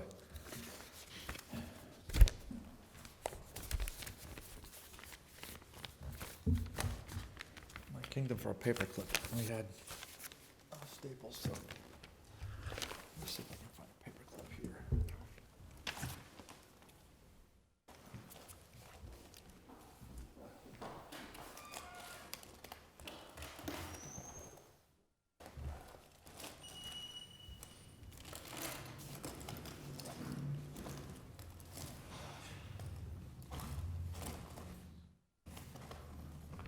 There it is. Hey. You never know what you're gonna find in a briefcase. All right, paperclip. Okay. Memo to department heads, just paperclip stuff, don't staple everything. Okay. All right, so, all right, so we made it through items 1, 2, 3, 4, and 5, and I think we can humbly request several items to be put in a package. Mr. Murrow, do you agree with that? I actually don't have an agenda in front of me, but I believe the last item on the agenda is a property sale. I was going to suggest, if it pleases the body, that we have guests in the audience for Oh. that sale. So If we do, yes, okay, so. if you wanted to take that one next, we can discuss that one I next. agree, and I think 6 through 11 we can take as a package, or maybe not, but, no, 6 through 10 we can take as a package. 11 we might have separately, because that's kind of a special one. All right, so I'll take a motion to suspend and to take item number 12 out of order, Motion to take up item number 12? Second. and suspend the rules on the motion made a second. All in favor? Aye. Aye. Item number 12, ordered that the city council, in accordance with 30B and the procurement ordinances, vote to accept the offer from Yunyi Lu to purchase the city-owned 3.688 acres of land located at 45 Lower Westfield for $220,000. The land is a portion of the former Geriatric Authority property and identified on the Holyoke Assessor's map. The property is shown as Lot 2B on the plan recorded with the Hampden County Registry. The property is zoned multifamily residence and professional offices, RO, and has an assessed value of $215,700. With us are Marcus Merrill, John Dijek from the Office of Planning and Economic Development. Gentlemen, proceed. Thank you, Counselor. So just to get us well situated, we have provided a presentation packet for you, but there's also a projection to your right. So you will remember the former Geriatric Authority site as encompassing many acres with a building, but also with a lot of land that was not used. It also housed the congregate house that's run by the Housing Authority. Several years ago, or maybe 1 or 2 years ago now, I forget, we split up the parcel to be able to sell the Geriatric Authority that the city inherited after that authority went bankrupt and closed. So we split it up in two so that the congregate house property was not part of that sale. When we presented that sale before the city council and it was approved, it was for the area that was specifically the building and the portion immediately to the east of it. But we split the parcel again where you see a yellow line on the screen. So that we formed, John, if you can go to the next slide. So it formed a property that's encompassed by the red line on the screen to your right. So that's just under 4 acres. It's partly flat. It is there is somewhat of a grading towards the east, but it is developable by itself. And the reason why we did that is that piece of land, it has frontage. It's big enough to have some development, but it was not needed for the selected use that was approved for the former Geriatric Authority site, the main building site. So that was kept off of that sale, and we reissued a request for proposals. One of the former proponents for the Geriatric Authority site was still interested in having some development concept there, and so they came forward with their proposal. They were the only proponent for that. So their proposal encompasses up to 96 units of condo development, but in reality, they are trying to phase this project. So in terms of guarantees to the city, this represents 24 units of condo development. So they would break it up into units of 24 that could react to market demand. Each phase is estimated at about $5 million. So they would self-finance the $5 million project for the 24 units. Once they're all sold, they would be able to build the next building, up to 4 buildings of 24 units of condo housing. These would be market rate housings, market rate units. They would not have to wait for subsidy streams from the state and federal government. So they would be able to start due diligence this year and start construction next year if approved. It's a new housing product in the immediate area because it would be condo ownership. 2 3-bedroom apartments, actual flex design where you can have a 3-bedroom apartment that you can turn into a 2 or vice versa. And of course, it represents a generous new real estate income possibility. We ballpark the estimate at least $100,000 a year from the units themselves. Of course, with because it's home ownership, it also conveys if anyone has their vehicles registered and that kind of thing. I'm not sure if I'm missing anything else on the project. That's the conceptual design of all 96 units built out. If and when they all get built out, they would start with 1 building, one of those which would be 24 units. There would have, in the basement, they would have parking for the units themselves. They would have community uses like a gym, that kind of stuff in the basement. And then they would have 3 floors of apartments with an elevator.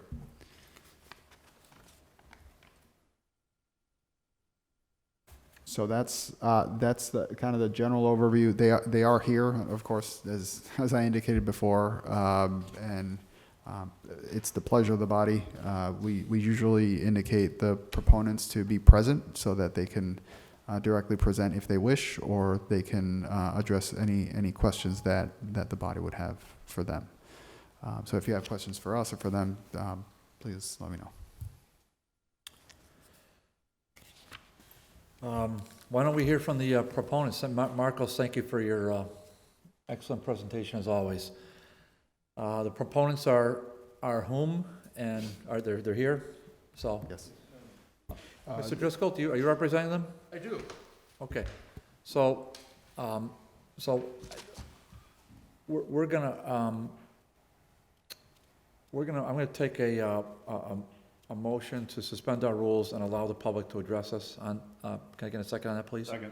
On the motion, all in favor? Aye. Aye, okay.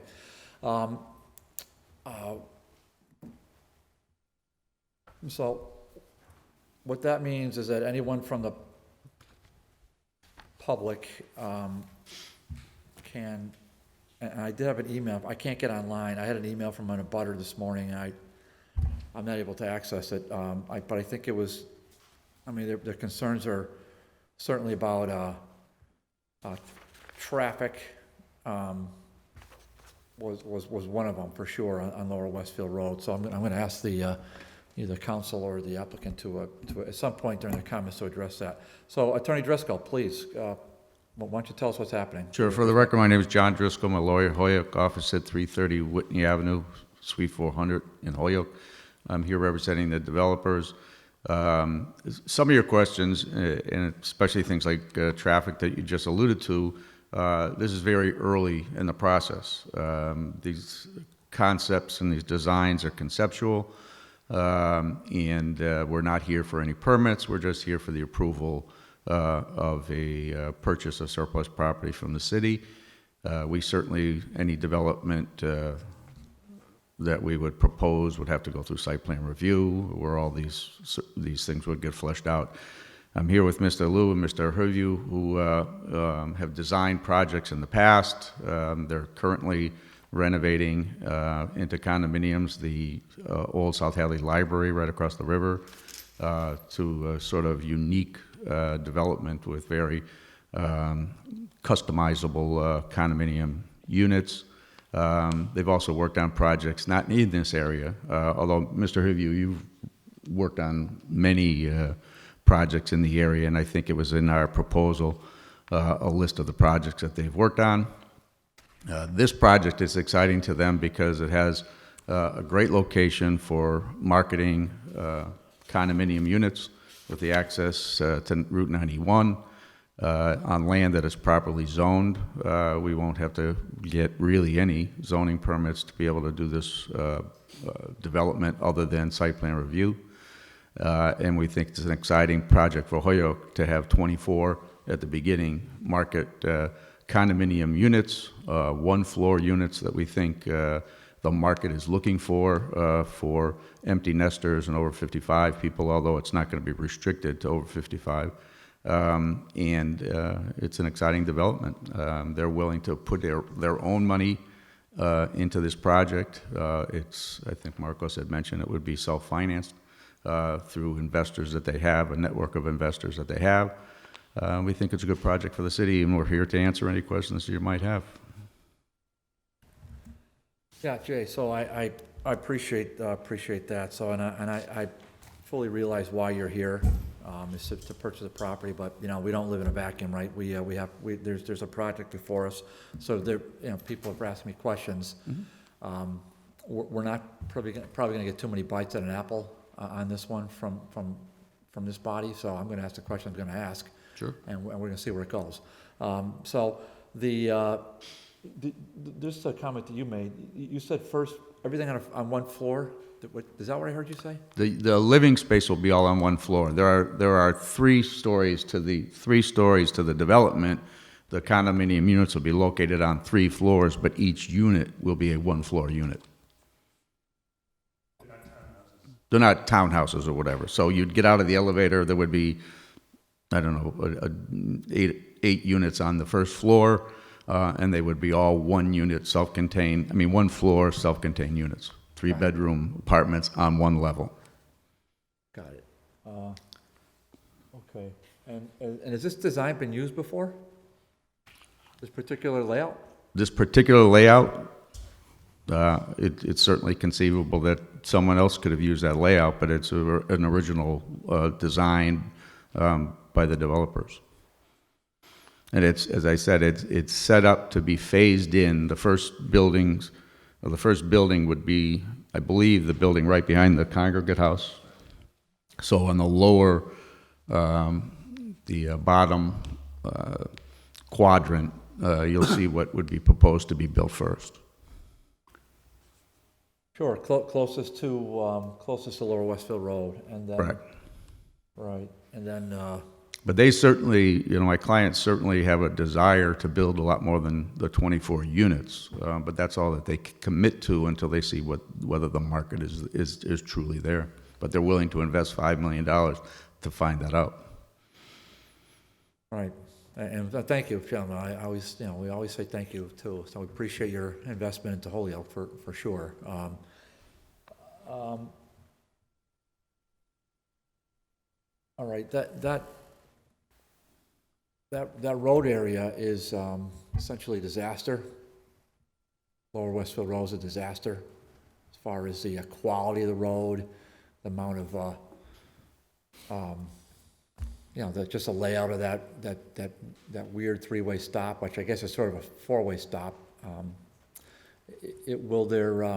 with this number of cars here, is there, I mean, I know if it goes to 96 units or whatever, that's gonna, 200 more cars up there, so it's gonna probably generate some more traffic than maybe the abutters that are accustomed to. What's the long-term plan on, as far as that goes, Jay?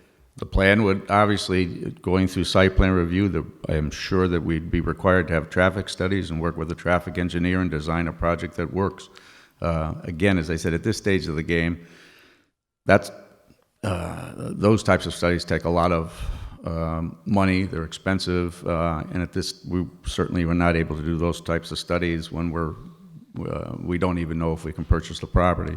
But going through the site plan review process will certainly, we wouldn't get site plan review approval, I don't believe, unless we were able to convince the planning board through a traffic study that we could handle the traffic up there. So we would certainly do whatever we have to do to try to do that. Hopefully, if that intersection is such a disaster, the city, the state might address it also. But we'll certainly, to get the approvals, do whatever is required by the planning board.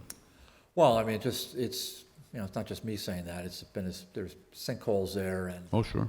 I mean, And I'm assuming if the infrastructure were that bad, we'd probably have a lot of trouble marketing these units. So obviously, it'd behoove us to work with the city and with the state, if they're available, to try to improve conditions up there. But we would rely on traffic engineers to set out what we would have to do. all right. Any other councilors want to address this?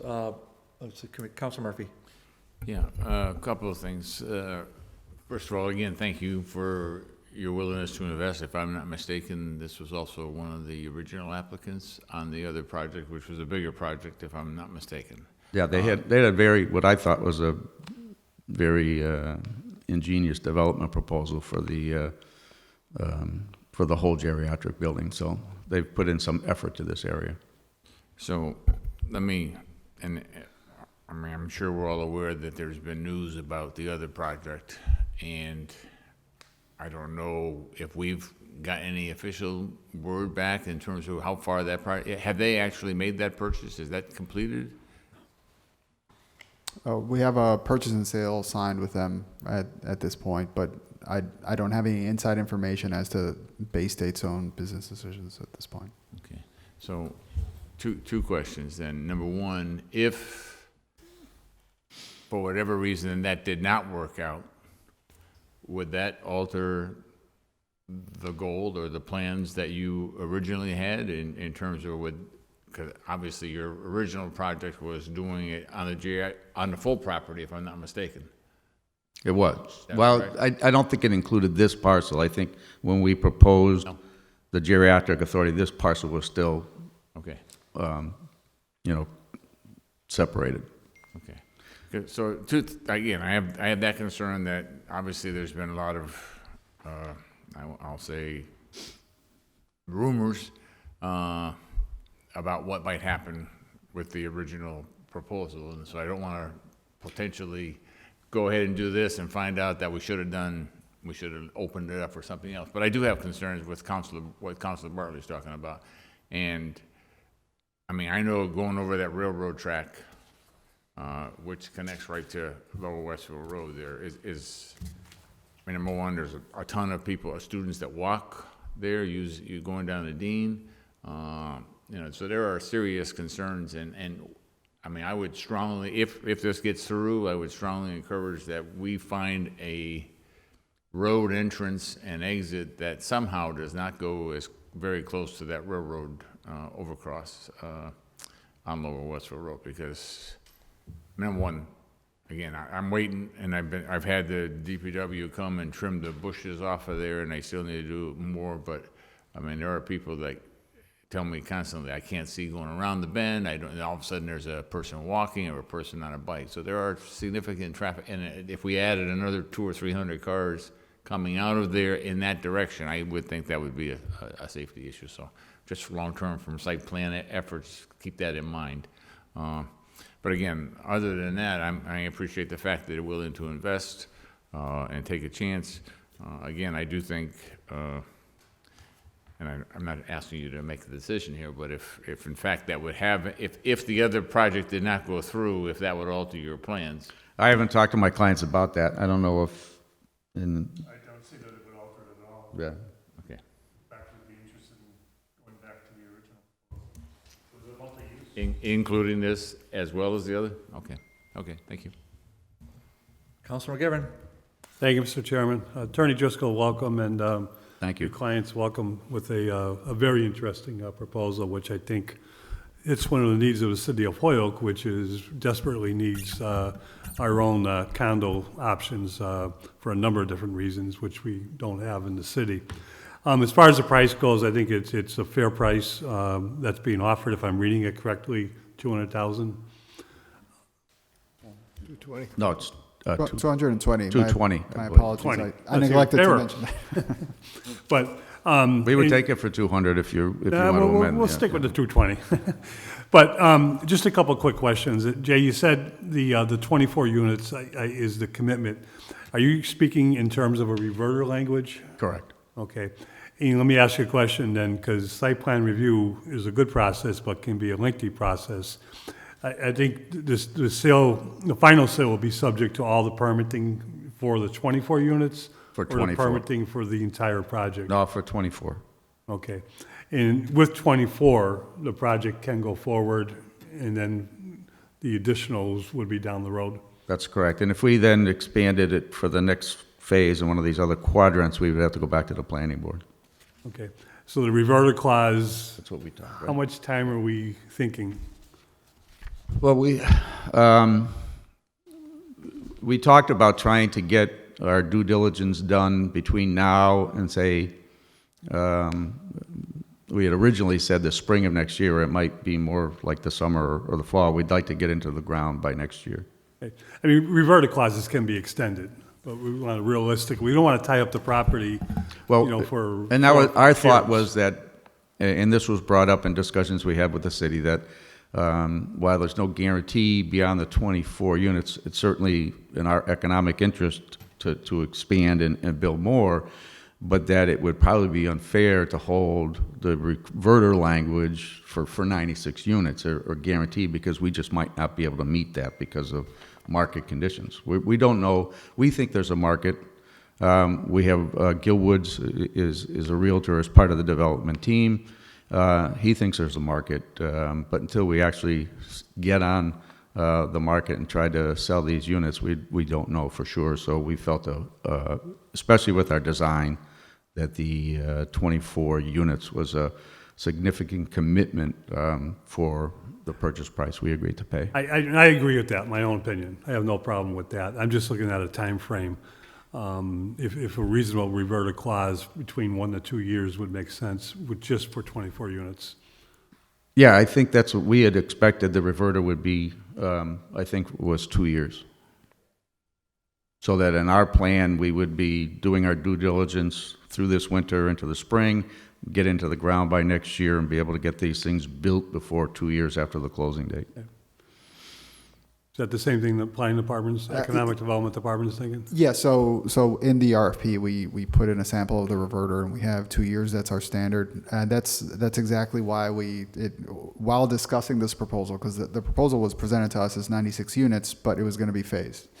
And when we dug into it deeper and we understood that really the only thing that they could guarantee was a 24, it's interesting because it came up exactly down to the point of, all right, but there is a mechanism by which we guarantee what is the thing that we're getting. And that is 24 units come hell or high water, right? And so that's why we're presenting it as the baseline for this is a 24 unit project. So I don't want to create any lofty expectations if the market doesn't pan out later on. And I would want you to make your decision on 24 units. We all hope for 96, and they're very gung-ho on 96. and I hope 96 happen. But for the purposes of the reverter, which is our standard 2-year clause, we are going to hold it to 24 because that's the only thing that they can guarantee. Okay. And I'm perfectly comfortable, as my own opinion, I'm perfectly comfortable with that. It's a fair price. It's addressing a need for the city of Holyoke, both in terms of bringing condos into the city, and also it's addressing the tax growth that we so much desperately need, 24 units or 96. If it only ends up being 24 units, it's going to be 24 nice condos with a lot of green space. But it'll certainly be great if we saw 24 and then additions coming in, because this is what I think a demand is out there in terms of people who want to live in Holyoke, whether it's retirement or people who want to come to Holyoke as young professionals. We've seen a lot of success with Devonshire in terms of young professionals and retired people being mixed together there. This is economic development at its best. Site plan review is designed and the future permitting process is to address, as Councilor Bartley and Councilor Murphy pointed out, some fairly significant traffic issues. Years ago, the city dropped the ball when they redesigned Route 5 and shut off Anderson Hill. And Anderson Hill should be connected to this upper area for a number of reasons, including development. And if we really wanted to argue, we'd probably have an argument, but I don't think it'll ever happen, that 391 should be reconnected up by the mall from where it dumps people into the city of Holyoke downtown, because the Commonwealth of Massachusetts did the city of Holyoke no favors when they rerouted 91 in a direction 20 miles north, 20 miles west, and not north, and then took out residential neighborhoods and created a whole different city. But that's a story we can't go back and revisit or win. But we could argue that we do need another connector from 391 towards this area that would not take out residential property. And Anderson Hill would have been that connector with some work. Anyways, I'm sorry, Mr. Chairman, but as far as what's on the table here, for my own humble opinion, this is a very fair offer, and the permitting processes down the road would determine how to address what development and what the issues will be with the development. Council Tallman? Thank you, Attorney Driscoll and Mr. Liu, for investing in our city. I think this is a very good project for our community. I think there definitely is a need for this type of housing in our community. There's not enough condos, and especially for people 55 or older in this area. I think it's a great site. Mr. Herview, looking at your design, it looks amazing how this could work, and I'm definitely in favor of the 24, starting with the 24, and possibly growing more than that afterwards if there is definitely a market, which I feel there is. We definitely need to improve our tax base in our community, and I think with the plans, site plan review as we go on, that everything that the neighborhood and the people in the community need to hear about will be taken care of by that process. So thanks again for your investment in our community. So, Mike, yeah, there's a, Mike, you've been on a roll tonight, so I just thought there was something you're gonna add, so. Well, we'll save it for later. Oh, I know you- This one I like. I have nothing further to say on it. All right, Mike.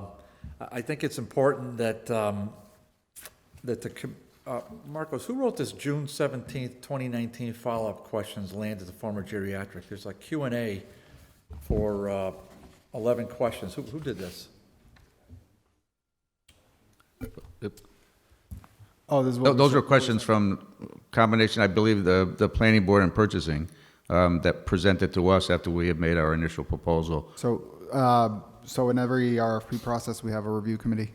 And so the committee was Lori Belanger, purchasing director, John Dijak, Mike McManus, Crystal Barnes from the law department, Ben Murphy from my office, and myself. So basically we go through, this is pretty standard, we go through a proposal, and if we have questions, we write them down, and we send proponents questions. We want to make sure that the record is complete, so we're not just hearing it, but that we can have a record that it was a representation made to the city. Sometimes we follow up as well, either over the phone or in person. In this case, we did both. We want to be very sure that we're all on the same page, understanding what the representations are. And so we did that in this case. We wanted to make sure how the phasing would happen, how they saw that phasing happening. In the in-person conversations, that's where we went down into the detail about the reverter and stuff like that. Well, I for one appreciate it. I don't think anybody else has read this in this committee besides me.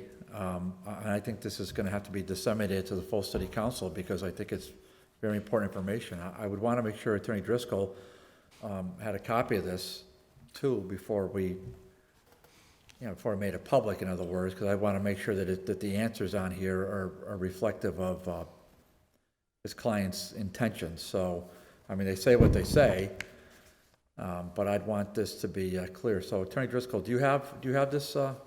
We were involved in the preparation of those answers. So you're aware of all the answers? Then? Yes. They supplied the answers. We supplied the answers. They supplied the questions. No, I figured they supplied the answers. And we did that. I wasn't too worried about that, but I just want. And we did that over at least two. I hope they did. But there were two but rounds. Then again, this city hall, where who knows what could be happening? We supply our own answers. There were 2 rounds of we answered them. Then there were additional questions. We answered those, and then we had a good sit-down meeting. Okay. Well, I think this is very helpful. Is my point. And I'd, for one, would like to see this more often because it helps me kind of put some nuance on it.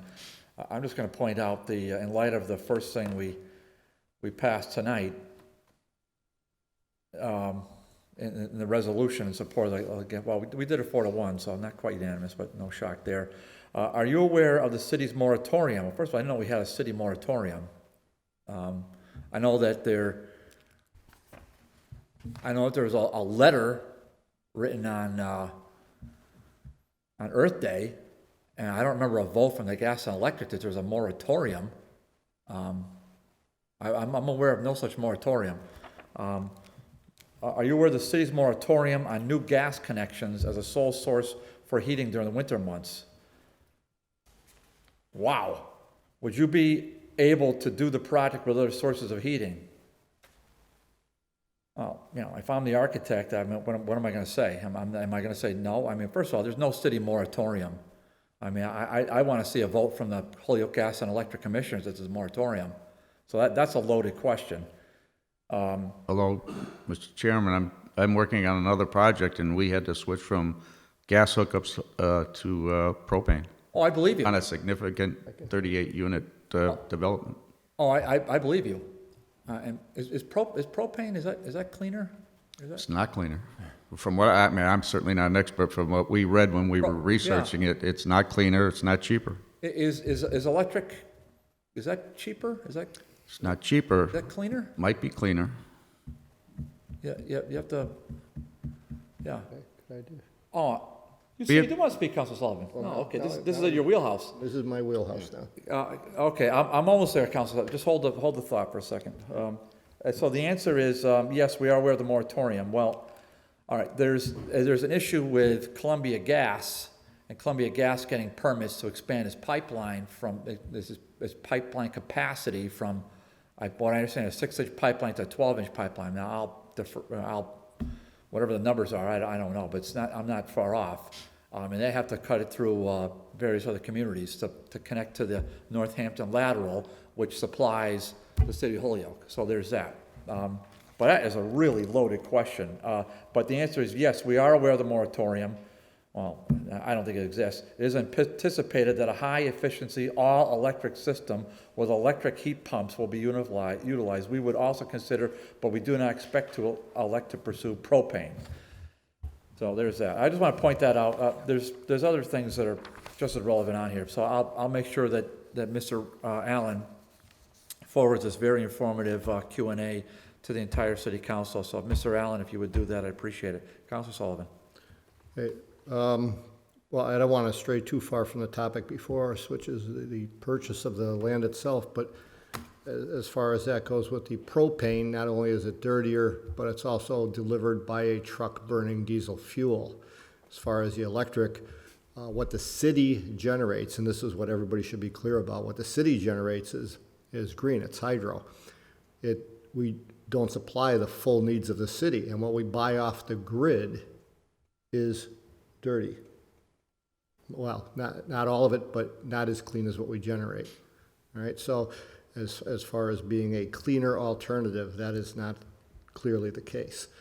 As far as a moratorium, I think it's become a buzzword around City Hall, but there is, I think a restriction is a better word right now than moratorium, due to the constraints of what is available in the pipeline in Holyoke.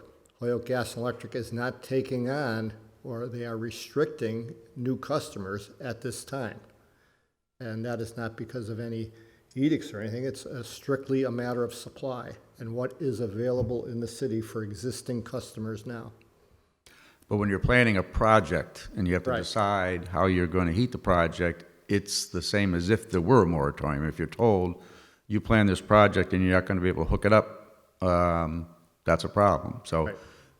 that's why we've looked at alternative designs, and that we think that there is a high efficiency heat pump system that Mr. Hervey is familiar with that will work. True. Yep. Yeah, so I- we're I'm in- prepared to I'm go in- forward, even if it's a moratorium or a restriction that doesn't allow us to hook up. Yeah. And having said all that, I think it's a great project. I think it's a fair price. I think the rest of the issues will be resolved in planning and a site review. Yeah, I think Councilor Sullivan said exactly what I just said, that there is no moratorium. The moratorium, it sounds as if we had this grand scheme and a vote. Well, there is no grand scheme. There's a lot of rhetoric, and there's no vote. So there's no moratorium. Now the reality is that we can't get, there's no moratorium. It's not available, but it's not available for different reasons. It wasn't an edict or a vote that took place. So I just want the language to be corrected. I'm not saying, among us. So I'm not disagreeing with anybody. I'm just giving my own perspective. So that's how I feel. All right, but on this proposal, which I think we're very happy to hear about it, and we thank you for being here. I think we heard from other counselors. I think the OPED did a great job with this, and the committee should be commended for doing a great job, as always. Bring this to our attention, and I don't recall me ever voting no on. Maybe I did once, but hardly ever voting no on any of these things, because my idea is to get them off the balance sheet and move it forward.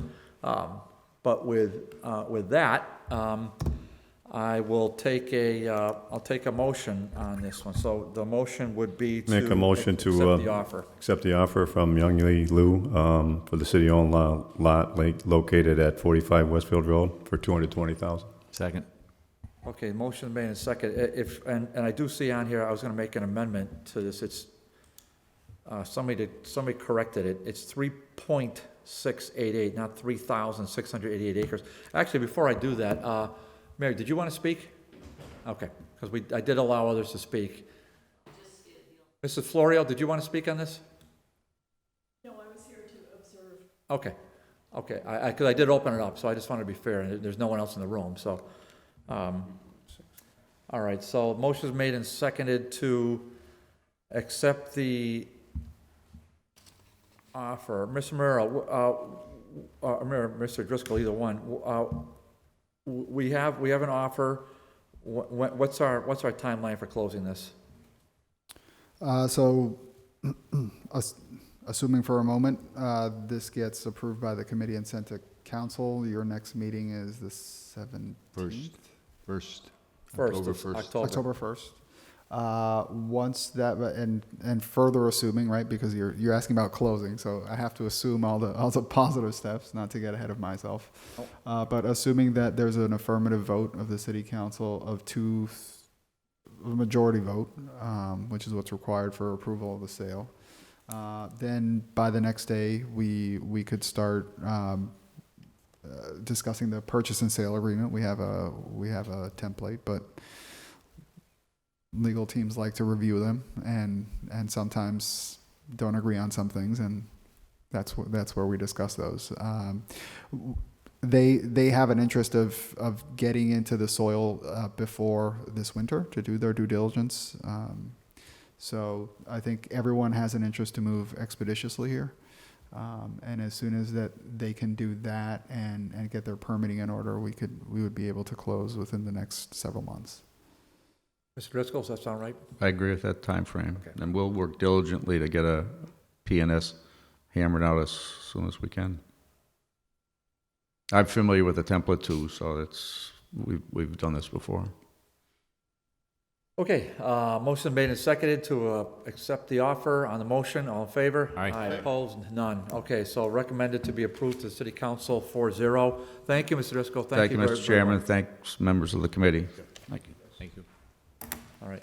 And then, this is just for Mr. Allen, if you would disseminate this question and answer thing to the City Council, I think it'd be fairly helpful. All right, Mr. Marrero. I think we can go into the lightning round now. 6 to 10? I think I'm ready for a lightning round. I'll entertain a motion to suspend the rules and take items 6, 7, 8, 9, and 10 up as a package. Motion to take up 6, 7, 8, 9, and 10 as a package. Second. Motion made second, suspend rules, take items 6, 7, 8, 9, 10 as a package. On the motion, all in favor? Aye. Opposed? None. I'm going to give an abbreviated reading because I heard that motion too. Item 6, City Council declared 1094 Hamden as surplus property. Item 7, City Council declared 28 Cabot as surplus property. Item 8, City Council declared 32 Cabot as surplus property. Item 9, City Council declare a lot on Easthampton Street, Easthampton Road as surplus property. Item 10, City Council declare a lot on the Easthampton side. Oh, wow. On the really? Declare a lot on the Easthampton side of the Holyoke border near Easthampton Road as surplus property. Wow, can we do that? Well, that's what it says. Okay, well, we'll find out whether or not we can do it. We have Mr. Marrero here to help us through that. Mr. Marrero, let's go with item 6, and let's take the easy ones first. Item 6. All right, there's several of these. So John and I are going to take turns. He has a lot more of the details that I know you want to hear about. So we'll start with 1094 Hamden, which we anticipate to do an RFP for this property itself, by itself, not in conjunction with any of the others. Thank you, councilors. As you can see from the map, this parcel, it's a single-family house on Hamden Street that the city took via tax taking just this past July. It's between Parker and Howard Streets as you're going up on the left in the west direction up Hamden Street. And the picture of the house is right here. I'm not familiar with the background on why it was taken for back taxes or what the circumstances there were, but it's in a good location. We'd like to declare it surplus and move quickly to the next step to put it out to the market as soon as possible so that it could be help improve the neighborhood. All right, John, just because I'm sure it's in the packet somewhere, but the amount of taxes that were due on it? If you go back, yeah, the amount at the taking was $27,790, and has an assessed value of $102,600.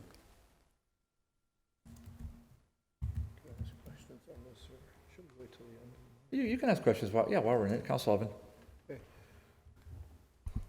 So I took some time today to visit the property and to talk to some of the neighbors. My questions are not so much about declaring it surplus, but how long have we owned it, the city? But we just took it this past July. Okay. According to the neighbors, it's been vacant for 5 years. Yeah. And that pretty much sounds like 5 years' worth of property tax. What took us so long? Any idea? I mean, just... I don't have any information now. The electricity has been shut off. It hasn't had heat. It hasn't had water for years. It, I'm just concerned why it's still taking us so long. The tax title process, it takes, before a property goes into tax title, it's at least a year of unpaid taxes, so a couple of the years are the process of attempting to collect. And then the foreclosure process started. As you've seen, there's been a number of these declared surplus, so maybe it's a capacity issue to move these things along. They come from the treasurer's office initiates the taking. Okay, it's still, there's a lock on the door, it's not boarded up, there's broken windows in the back, there's animals living in the house, I mean, I still don't understand how this is still going on, and I understand the part about taking a year to go through tax court, but these real estate taxes weren't paid for 5 years. Yeah, As I understand, the house has been vacant for 5 years. And we've had 5 years of complaints from the neighborhood about it. Really? Yeah,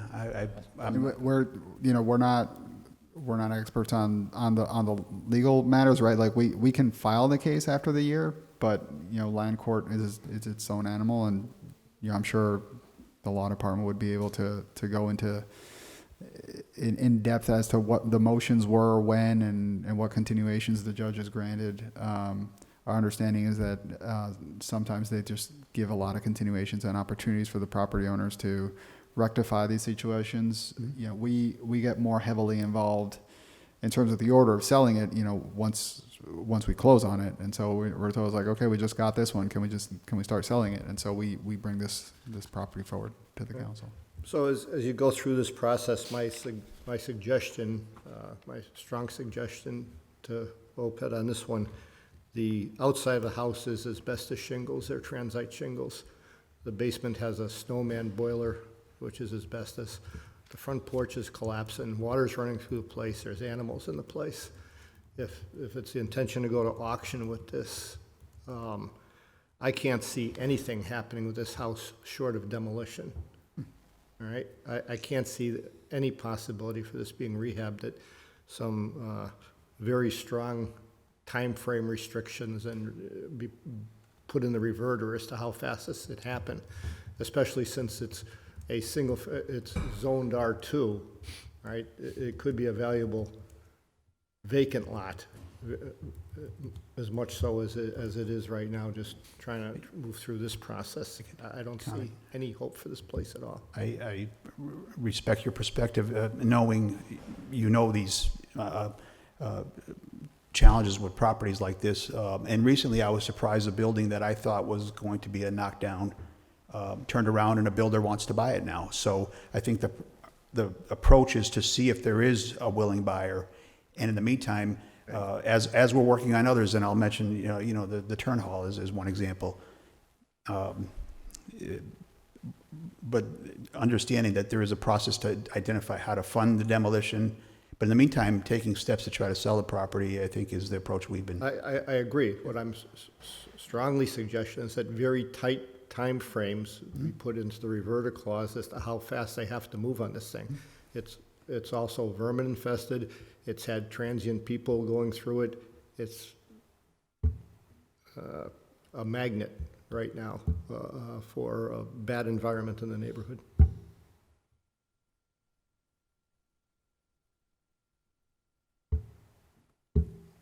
Thank you.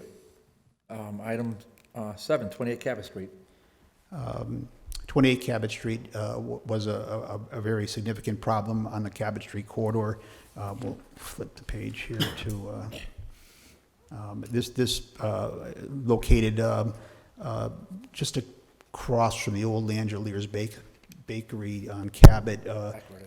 It was, I'm going to pull up the picture of the building. If you can see from the photo in the background of the building with the X, that was 28 Cabot Street. And there is an item on the order that I would ask be amended because the value we listed here was $151,000. That was a pre-demolition value.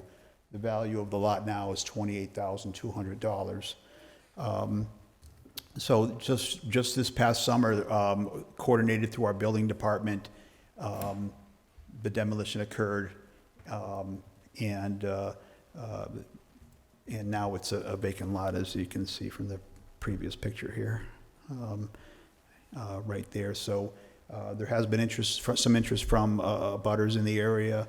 And the next parcel that's on the agenda is the lot right next door, parcel 14, which is actually the green grassy area that is on the corner there. So the request is to, again, declare it surplus so that we can move to get these to the market. Our intent is to package these two together for one development. It's on a key entry point to Holyoke off of the Willimantic Bridge in Chicopee. There's a lot of work being planned right now in South Holyoke, so it's good timing to attract a development. Most immediately in the Cabot Street corridor, we're planning the next phase of operationally on one side would be an extension of the canal walk from Appleton Street to Cabot Street along Race. But then streetscape improvements from that intersection of Race and Cabot all the way to the Willimantic Bridge. So that streetscape would be seeing a makeover in the years to come. There's a lively commercial area right in front of it in Seatown, a long operating pizza shop and really good business in the community and the valley in Capri Pizza. And we've actually even installed a bike share station right there, and it receives some of the highest riderships in Holyoke. So we believe it's a prime spot for some type of mixed development, commercial on the first floor, and potentially some residential as well. But we'll see how the market reacts to the opportunity. Mr. Chairman? Councilor Murphy? Yeah, first of all, yeah, we got to move this one way or the other, but I know we have met and talked about zoning and business center versus DR. So I think these are DR right now, residential development, right? And I know you just mentioned commercial and so if we were to do this without the zone change, are there more restrictions or less restrictions in terms of what could happen there? There are more restrictions under the DR than there would be under the proposed a BC zone. With the BC zone, you can build up to the property line, and yeah, it's just you have less restrictions on the commercial amount of commercial space. For example, with the DR, you're capped in terms of your square footage for commercial. So, since the city owns it, and prior to us selling it, it would seem, and I know I've done things trying to make it too big, so let me try to make it a little smaller. It would probably be a good move on my part as the counselor for the ward to consider making it a BC zoning prior to us selling it, which would then give whoever does buy it more opportunity to take full advantage. Is that a correct statement? Yeah, at a high level, I think any property that is upzoned prior to its sale should be more valuable. Okay.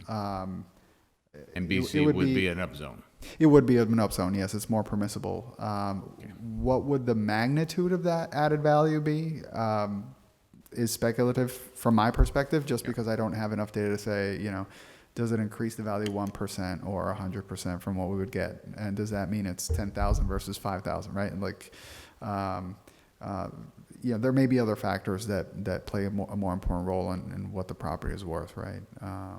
But it would give more options, and they would be able to build. The vector is towards the positive. Okay. Is it worth waiting for the zone change? I don't know. I honestly don't know if it's worth waiting or not.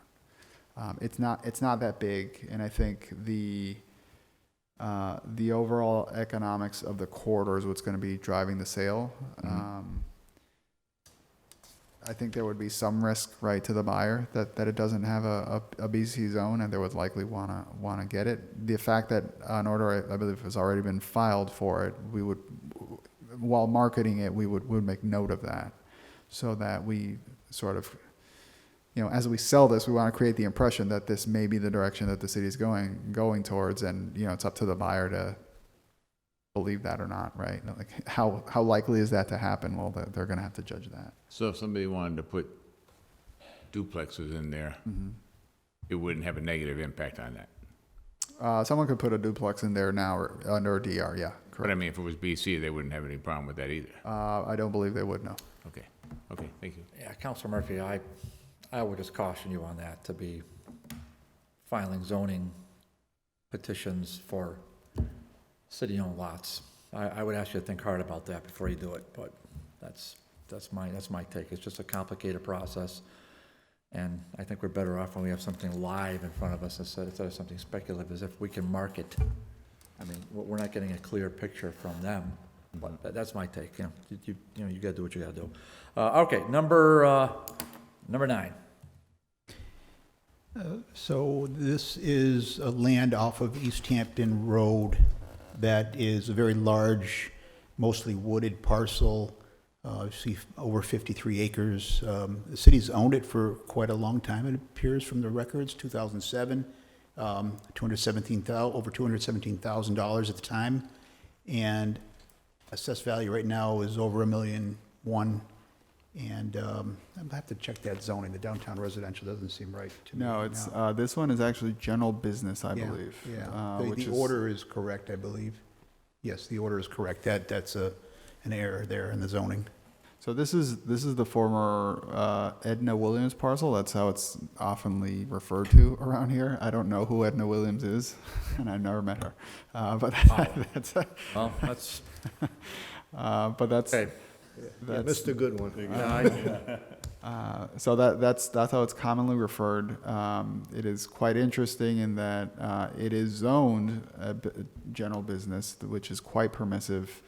However, the reality of the site is that it is quite constrained for any type of development. It's I would say at least wetlands are impacted so much by wetlands, particularly on the front side to Easthampton Road, that it would make it expensive to access the backside where it doesn't have wetlands, but may have some environmental issues, sensitive species and whatnot. To be completely honest, it hadn't hit my radar strongly until very recently, where a private entity had an interest in at least a portion of the land. And so digging into this, it was also clear that there are some not only economic development interests in the past, as with inquiries of the present, but also interest in conserving the land. I did remember prior iterations of the city selling land to the state for conservation purposes, and so the recommendation that I have provided, and ultimately we've, as an administration, what we're striving towards is saying, look, let's see what actually people are willing to pay for this and what proposals we would have. For me to say that it's undevelopable is, technically you can develop anything, right? But it's how much will it cost, and what would that impact be? I could speculate all day. I could tell you that we could put a hotel up on the mountain, but if there is no hotel investor willing to do it, we may never get it.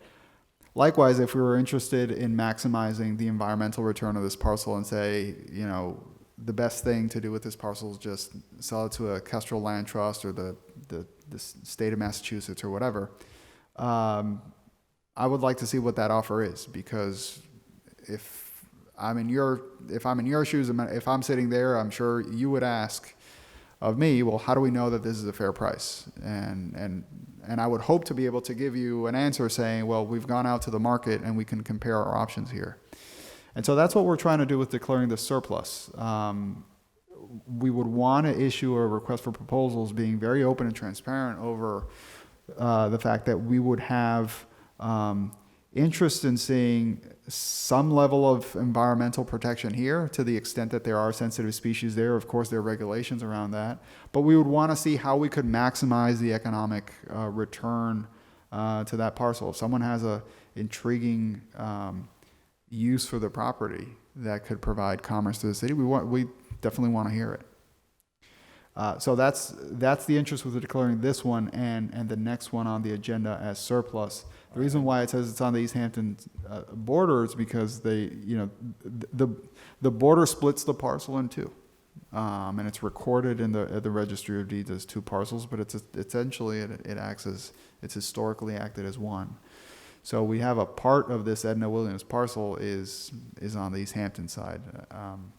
If the Holyoke one is hard to develop, that one is probably even harder. It's basically the ledge. But we might as well sell it all together. There's really no reason for that I can see for the city to have it. So, And that one definitely has no access without the front property. Go ahead, Councilman. so the best way to sum that up is the city of Holyoke owns land in Easthampton. Correct, just like we own property in, what is it, Southampton? We have all the water there, and Yeah. we probably own parts of other towns for our watershed, right? Okay. Can I proceed? Please. Yeah, I'm definitely going to be in favor of declaring it surplus. One thing I'd like to have everybody keep in mind is we keep getting in front of us this same thing as we see in the next order. This is also a piece of property that could be used as a bargaining chip or a trading piece for other developments. Say something was to be done in another section of town, and we've seen this happen a couple of times. We see it in the next order, where in order to get a piece of a park space or something like that, we have to trade sometimes as much as twice as much property. So by declaring it surplus, I think that's a good thing. It opens up the door for that kind of opportunity as well, to have it available. But I think we ought to look a little bit beyond just the sale price, but how it might be leveraged against other projects somewhere else in the city.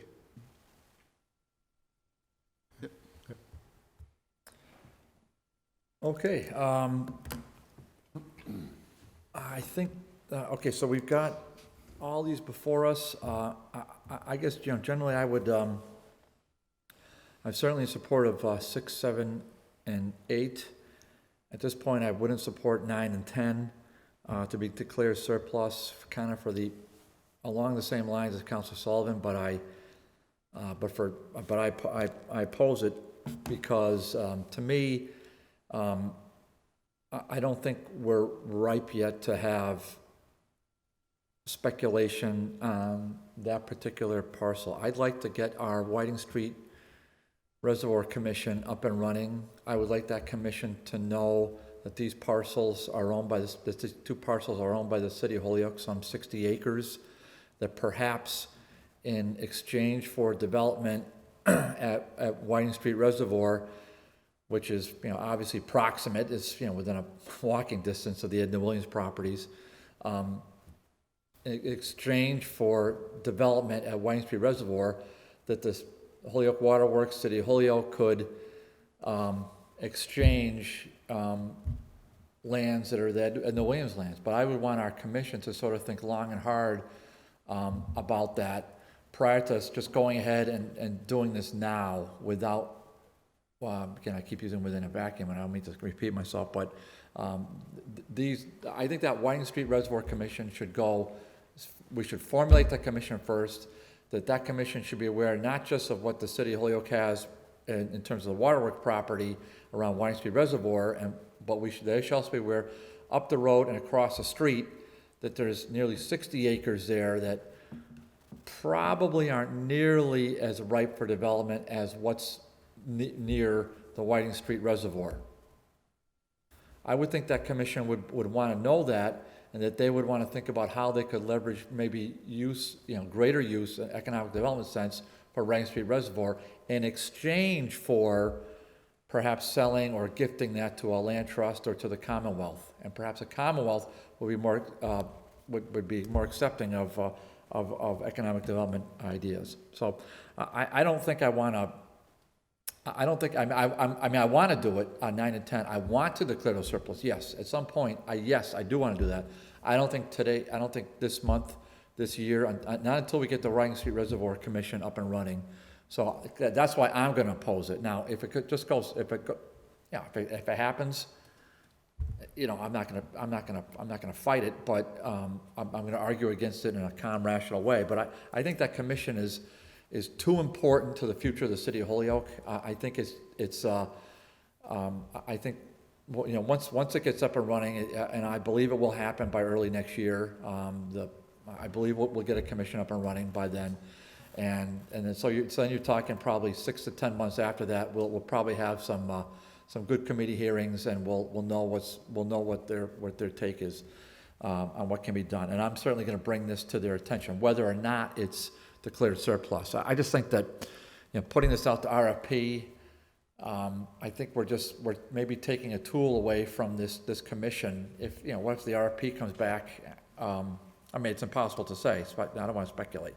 I would just rather have the commissioners know that this is available and let them kind of give us their thought process on how it could be better utilized, because it, you know, it just doesn't seem, you know, based upon where this is located, that this should be really used for other than, you know, preservation land. I mean, I remember when there was some talk about the casinos. I mean, the lady up there at the animal hospital, I mean, she had an aneurysm, for crying out loud, that there was going to be a potential casino up there. Really went off the hook, outside the box, in my opinion. She went really outside her lane on that. But there's a passion for preserving the land. I mean, I think what she did was completely unprofessional, but I get the fact that there's a passion for it, and so there's that perspective. But that's just me. So other councilors can say what they want. I mean, I'll entertain any motion. Well, the motion I like to entertain, because I'm going to vote no on 9 and 10, but that's just me. So I would like to, if councilors would be willing to just take a vote on 6, 7, and 8. So I'm going to make a motion to make a motion to declare items as right now, 6, 7, and 8 surplus property. And available for disposition. Available for disposition. The motion is made and seconded. Under discussion, hearing none. On that motion, all in favor? Aye. Aye. Opposed? None. Okay, so 6, 7, and 8 are okay for surplus. Sir? Counselor? Oh, John, yeah. You may have picked up earlier, I mentioned an amendment to the order on the value of the item number 7. 28,000. I'll make the motion that we amend the written value from 151.8 to 28.2. I'll second that. Motion made and seconded. Under discussion, hearing none. On the motion, all in favor? Aye.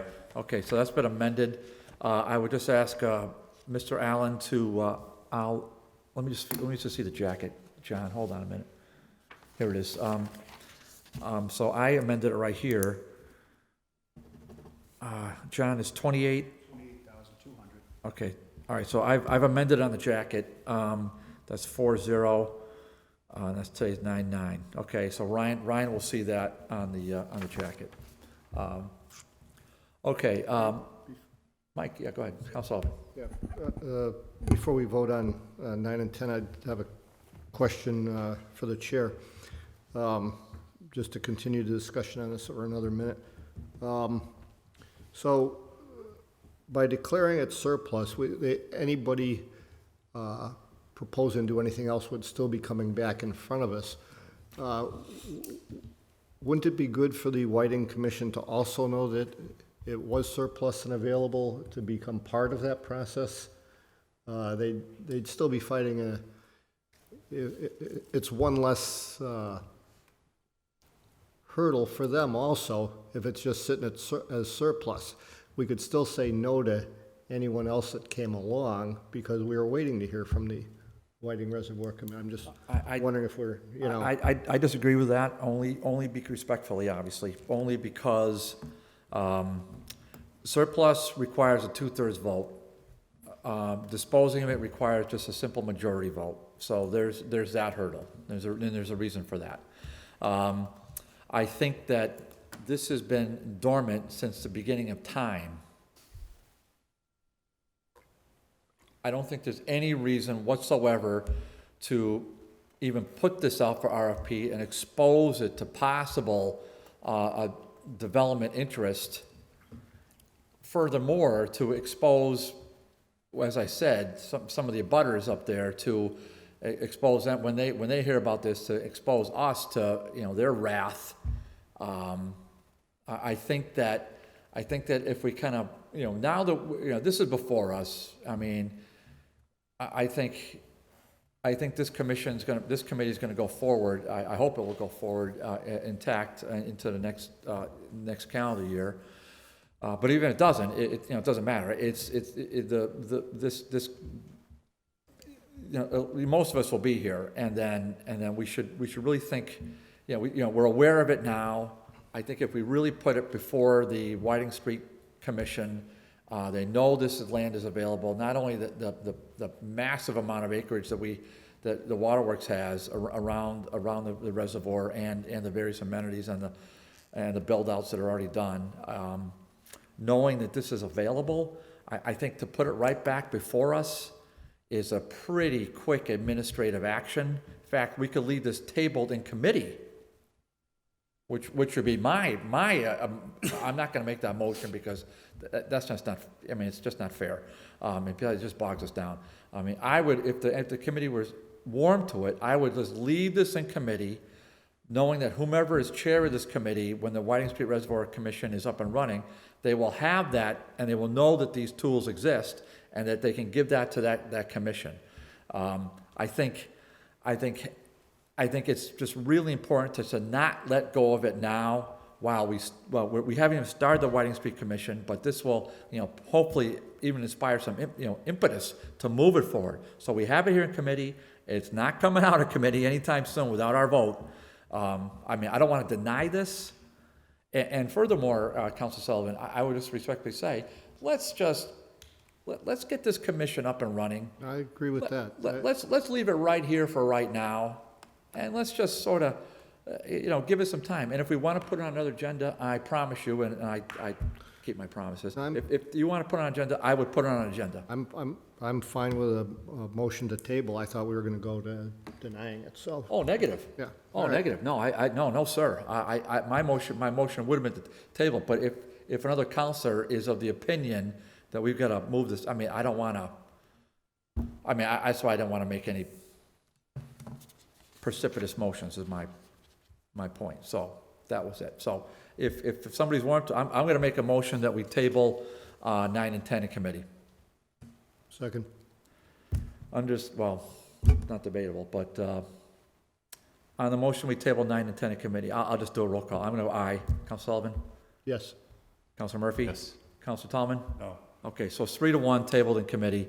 So there's that. All right, so, well, to my friend Council Tallman and to the OPED, listen, if we want to bring this back again, I will bring it back up for a vote, okay? So there's that. Righty, this is, just give me half a second, 9. Chair, I gotta head out. I gotta be somewhere before 9. So this next one might take a little bit. I gotta get to the farm. I gotta get somewhere. Council Tallman, thank you. Okay. All right. Well, let me ask it, Marcos. Well, let's take it up. Let's get a motion to take up agenda item. Motion to take up number 11. On the motion to take up 9, I'll second that. On the motion to take up item number 11, all in favor? Aye. Aye. Motion is for, let's see, item 11. City Council hereby declare that the land at 416 Appleton has not been used for parking or open space, is not needed for such purposes, petitions the General Court, Commonwealth Special Act to remove 416 from the provisions of Article 97, propose to substitute or swap Article 97 designation of 416 Appleton, replace it with designation on land with Holyoke Center City Pedestrian Plaza as part of the petition. Then in compliance with state regs enacted by EOEA, designate 30 John Street and the northernmost portion of 505 Dwight which is approximately 4625 square feet of vacant land for open space and recreational purposes. That is the order before us. Marcos, where are we? This is an oldie. We've discussed it a couple of times, maybe 3 times in committee now. I've lost track. But just to give a high-level summary, I know other folks are maybe looking right now and not know the history of this. 416 Appleton Street is a very small lot right next to the alleyway across Appleton Street from the YMCA parking lot. It's just a bare lot, and apparently, unbeknownst to us, we had tried RFPing it before, and when our outside counsel went through the documentation, it appears that this was somehow acquired by the city under the same process where the city acquired that corner lot for park purposes, and therefore fell under what's called an Article 97 restriction, which means you cannot sell that property without literally a action of the state house. So you have to do what's called lifting the Article 97 restriction, which has a local process for a petition to the general court, and then the state legislature votes on it.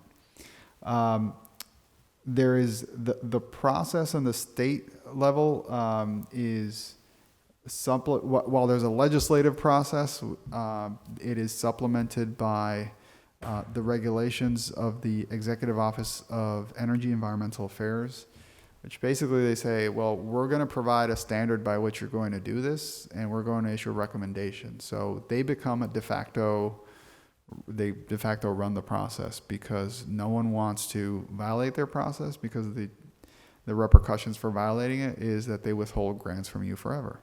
Great. So no one wants to do that. So they require so let me pause there for a second and say the impetus for us wanting to sell that very small lot, number one is it's not used. While it has the restriction on it, it's actually not part of the park. It doesn't have a park use itself. So this is a purely legal problem. It's not that we're changing the use itself. We've had most, if not all, of the conversations we have over this parcel in the past is focused around at least one counselor's recollection that this was not part of the acquisition of the property. The recollection that I have to respect, that I wasn't here. I just wasn't on the earth. I wasn't born when this happened, or I was like 1 or 2 years old. But we can only go by what we can prove by the documents. And every time we've gone back and we've tried a different angle to try to prove a negative that we just can't, because everything that we find is that it was included. So even if it was a Scribner's error, we can't prove it was, but it's recorded as the park acquisition. So this tiny little parcel that's really not being used as part of the park has garnered interest from 3 different abutters. One who has had a residential property there for a little bit, one who just recently came into ownership of a residential property. I think it's a 2-family maybe, and a third that has a multifamily building and is phasing in the development. And so they all have an interest in having parking use that supplements their housing project as an amenity. So we would like to be able to put it out to RFP and see how this could best leverage that, but we can't do it without taking away that Article 97 restriction. Okay, so that's the focus on 416 Appleton Street. So going through the Energy Environmental Affairs requirements, what they look for to recommend to the state legislature that yes, they recommend lifting the restriction is a substitution along 3 dimensions. One is land size, so that they want to see the municipality that it's not just taking away parkland, right, open space or parkland, but that they're substituting it with something that is akin to its size. In many cases, they look for a replacement that is bigger. So to Mike Sullivan's point, Councilor Sullivan's point earlier, that could be double or triple the size of that. They do recognize in our case that we are somewhat land restricted, so In other conversations with other properties, they've told us, well, we probably can't hold you to 3 times the size of a really big field because you just don't have that in your municipality. But they do want to see the best approach to increasing the size in the replacement. The other one is on monetary value. So say you have a very valuable piece of park property, right, that sells for, I'm just going to make up numbers, for $1 million.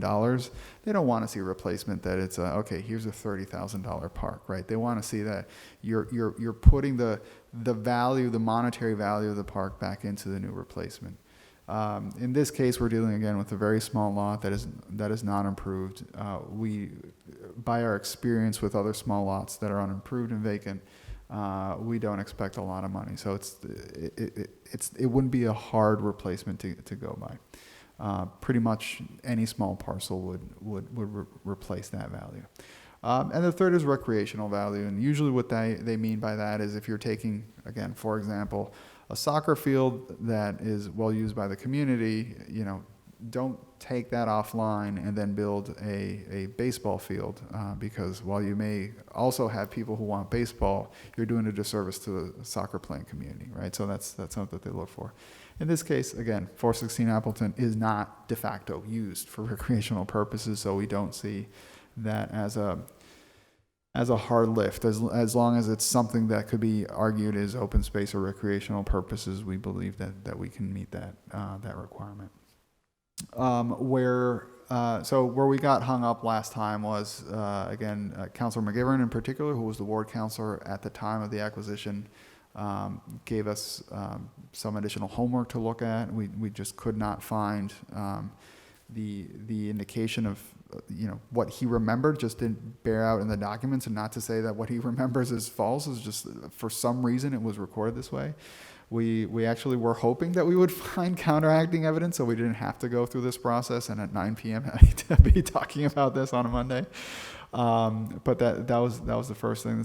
The second thing was actually a little bit of a mea culpa. We thought this went directly from the council first, but we skipped a step and it had to go through a public hearing process, not through the council, but through the Parks Commission. And so we had a couple of hiccups in scheduling it with them, and we finally did earlier this summer. It did June, late May. Parks had the public hearing on this. Right. And so they approved that unanimously. It has to be a unanimous vote by the Parks Commission, otherwise it cannot progress. So at the moment that they approve it unanimously, then it can go to the legislative body, and that's what brings us back here. Okay, wow. John, I don't know if I missed anything there. I probably did. I think you hit it all. I don't think we need to belabor this too much. I mean, yeah,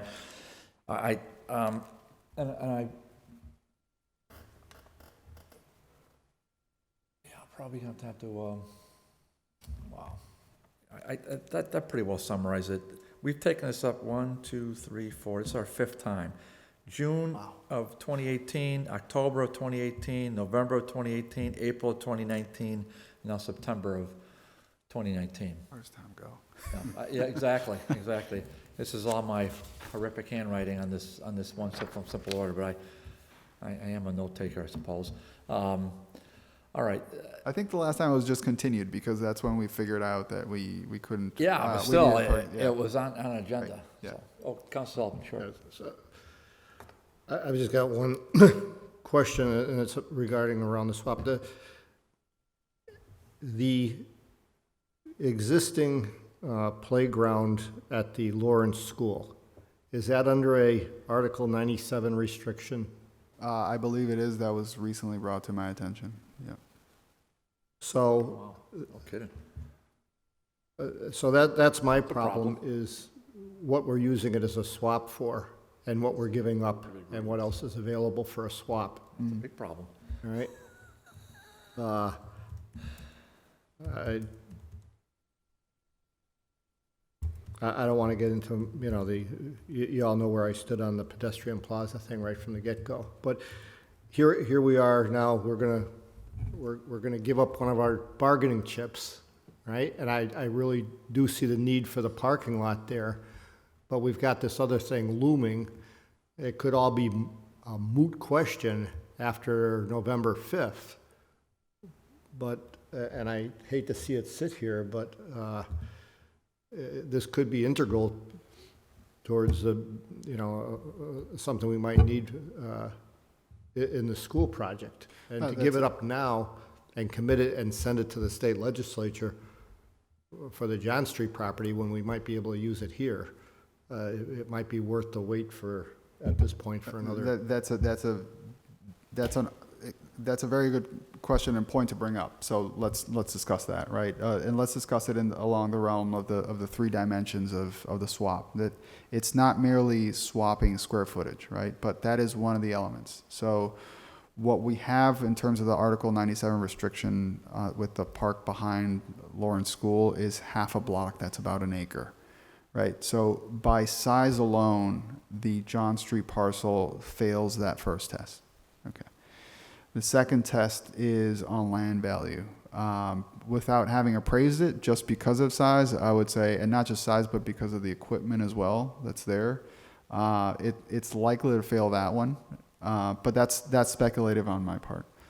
The third one is probably the most important, as well as along with the first one, which is in use, right? So the use behind Lawrence is not just, it's not an open space for community gathering and a sitting space. It is a play yard for elementary school students up to 8th grade. Is it now? Okay, sorry. My kid just started pre-K, so I'm not with. I don't know where all the kids are. So no one could reasonably argue that the plaza in front of City Hall, several blocks down, would be an appropriate place for those kids to play. It doesn't. The design wouldn't bear out. There's no school around it, and Lawrence School in particular is far away, so it wouldn't substitute the use. That's kind of where I was going with the example of, if you have soccer players there, don't just substitute it with baseball players. So I get that part, but there is a playground incorporated in the new school design, and also the Lyman Terrace projects have a high density of children, of families and stuff like that. So it is within the realm, that just because it's not a school there, it's still being used for children for a playground. So the playground equipment at Lyman Terrace will be in Lyman Terrace. The plaza itself isn't playground equipment. It's more passive recreation. It does allow for exhibition type stuff, right? Like there could be a concert, outdoor theater, that kind of thing. But it's not active recreation, in terms of. I mean, I'm not trying to argue your point as to whether or not we get. I'm just trying to. What I'm trying to share is that I think it would be much harder to argue, particularly on two dimensions, if not on three of them, that swap would work with the Lawrence School one. I would share that in my initial conversations with the school designers, not that I am heavily involved in every decision of the school, but that they would try to just design around that it would be much harder to resolve the Article 97 restriction behind Lawrence for the project, or at least minimize how much of that they would have to do. There are other assets in the neighborhood that they could potentially look for parking, which is what they had initially designed. So it may be moot anyway right now, but that is based on some initial conversations that I had. So take it for what it's worth. Okay. Oh, I don't really have a dog in this fight myself. I mean, if Council Sullivan wants to make a motion to table this till we go past that election, I mean, what I heard there was and my takeaway is that Article 97 behind Lawrence School. I mean, that sounds problematic to me. I don't think that really got discussed too well. But I did hear. I'm not ignorant to that. I wasn't ignorant at the time to the possibility, but if that's been confirmed as an Article 97 lot, that's going to be a little problematic for developing that area. But hey, what do I know? And Mr. Chair, if I may, if Yeah, I'm of course. recognized. You know, my advice in the case of, you know, because we say depending on the vote in November, let's assume for a second that a school goes forward, right? And somehow the design team designs around it, so they don't need that block for parking and they can find it somewhere else, right? Like, it's not a problem for the school, right? It's gonna be a problem for us and myself or whoever's in my position at that point, because if the long-term plan is to dispose of the current Lawrence School site for development, we're gonna have to get rid of the Article 97 restriction there. But my advice would probably be, if you have a school in that case, then take whatever playground you have there and substitute that. I mean, that would probably be much better as an Article 97 restriction. You're substituting one playground for another in that case. That would be my advice, rather than kind of piecemealing a recommendation for a swap further down, because it'll be harder to argue that it's for the benefit of recreation of school kids. Okay. I mean, is there any kind of a problem if we table this to a? You know, life is trade-offs. So. But it sounds like we have the plan in place. It just requires us to vote on it. So we've now that you've taken the steps that you needed to do as far as Park and Rec Department. Right. So now we have the roadmap in front of us. Correct. I'm not aware of any vote going stale. The only trade-off is time and our ability to market the property, and so you can value that as you will. Yeah, I'm not even worried about that, frankly. In fact, if I was going to market this property, I would I would probably do it for a joint venture for all three of them, because all three of them are going to want it, regardless. And so I'd want to get all three in the room. And so instead of having that dog and pony show we had before we even started, they had this order before Councilor Murphy was here. I'm not even positive Councilor Sullivan was on the board at that point, but that was a total farce. And well, I'm proud to have played a part in it, but for a different reason. And we denied it. I'm glad we did deny it because it wasn't ripe for sale at that point. I mean, all this background is nobody's.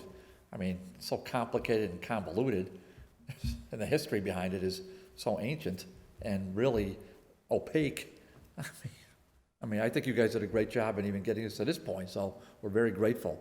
I think a holding off for a little bit of time, if that's what Council Sullivan wants to do. I mean, I don't care.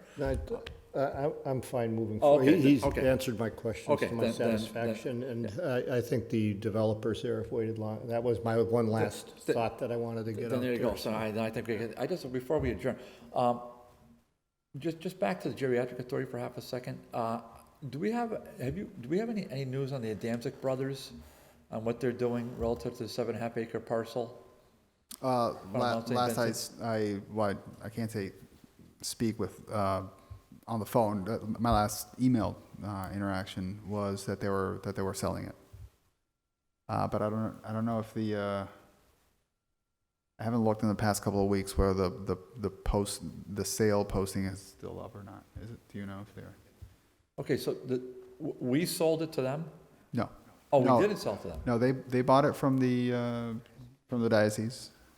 I'm sorry, that's right. Yes. They bought it from the diocese, and Correct. we gave them a zone change. Correct. That's Yes. what it was, okay. They no. bought it from the diocese for $600,000. They upzoned it and listed it for 1.2. So in that case, Oh, okay. upzone, large lot, near the highway, has much more of a magnitude of influence on a potential sale. I mean, it hasn't sold, right? So just listing it, you can list anything at anything you want.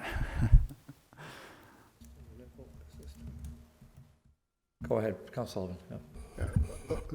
That had nothing to do with this, but before we close out for the night, we discussed a lot about the Cabot Street corridor, and as you may or may not be aware, I had second thoughts about the money we're going to spend on the historic survey and using CDBG money and things. But one of the things I'd like everybody, especially with our problem properties group, And having mentioned and reminded me now that the diocese just got $600,000 for another piece of property in Holyoke, one of the most overlooked and endangered properties in that corridor now, besides the train station, is the Broderick House. That is one absolutely spectacular piece of architecture that is starting to be neglected by the diocese as well, like so many other properties of theirs around the city. Just wanted to Is get that that where out. Loretto- Just wanted to get that on the record. That's right there on Cabot, Cabot, two Clemente. blocks up from the properties we're doing here. and That's where right on- Loretto House is, right?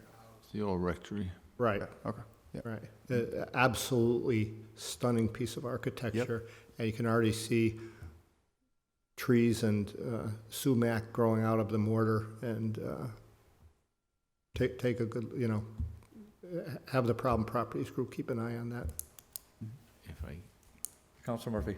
and it's my understanding that Providence Ministries is trying to look at seeing if they can't get some improvements on those properties for the same reason that you're talking about, Councilor Sullivan, that they are concerned about the property's long-term impact, and that it is a valuable piece in terms of history and things along that line. So they are trying to find ways to do it. I'm not sure exactly where they are in terms of that, but I have been told that they are looking at all the options that are available to them, so. Both for that and for Kate's Kitchen, which was the convent. So, All right, so with this, I think we'll take a motion to declare this land surplus. So moved. No, We're not taking, motion to declare surplus? Thought we did that. This steps outlined, the ordering has 4 steps in it listed Oh, well, here. then I'll- And it's all within the one order, but it was broken down here a little bit more. Okay, so, the order that we declare a surplus, that we petition the general court, that we propose to substitute or swap Article 97 designation with other aspects, and that we designate 30 John which is approximately 4,625 square feet of vacant land available for open space and recreational purposes. Yeah. That's the motion. Just to clarify, the surplus is already, it actually has already been declared surplus, so that's not part of this order. It's not part of this order. No, it's not. It's just that it's not been used for a park or open space. And that we would, the council would authorize us to move forward to the state legislature for the next step. And that also to authorize a swap to this other location, which you just ended. Okay, all right, so that, yeah, boy, that is complicated. Okay, so we've already declared, okay, so land is declared surplus, so I'm not sure why that's on there. But now, so the motion is that we approve the steps as outlined in this order, that we petition the general court, that we propose a substitute or swap, and that we designate 30 John as open space. Is that what we're? Yes, for open space and recreational purposes, yep. All right, that's the motion. So one last question. I gotta get a second first before I have a question. Second, okay, under discussion. So, since we're not declared, it's already declared surplus, we won't need a 2/3 vote to do the rest of this. So I'll look at majority vote. So the surplus is on 416 Appleton. That one was this is on the swap, not on the sale of 416. Right. Yep. Okay. I just wanted to be clear. Right, and so. But you will need a 2/3 vote from city council, correct? I believe For the so, swap? for the swap, yes. Oh, even for the swap, so we do this, okay, we need to two-thirds vote anyhow for the swap, okay. I believe so. Yeah. Okay, so now that can I just ask one question? designate 30 John Street and the northernmost portion of 505 Dwight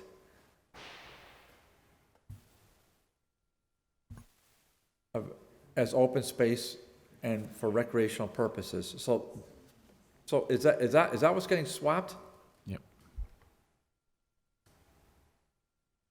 Okay, what about Center City Pedestrian Plaza? What are we doing with that? So This order. what's being swapped is, as you can see in the image, the city owns basically what's outlined in red. There's an alleyway between that and the building, and then there's a parcel facing Dwight Street that's owned by the Housing Authority. What we're suggesting is that we put the restriction on the parcels that the city owns. So we're limiting the swap because the lot is so small. We're not trying to expand too much the Article 97 restriction. So we would basically lob off in that image. There's a piece of asphalt there. It's now been improved, but we would lob that off from the parking garage so that the parking garage property wouldn't be encumbered by any Article 97. That would make it very confusing in the future. So we would make all of that one property under a new A&R. Okay, and that land on facing Dwight Street, is that still owned by the Housing Authority? Or I thought- Correct. Yes. Okay, Councilor Murphy? Yeah, so right now, the Appleton Street property has been declared surplus. Yes. But you couldn't sell it until this designation takes place, correct? That's right. We couldn't move on it. Okay, thank you. Okay, so, all right, so, this, just to, not to screw this up too much, but, okay, so we're motioning to petition the general court for a special act to remove 416 Appleton Street from Article 97. That's true? Yes. Okay.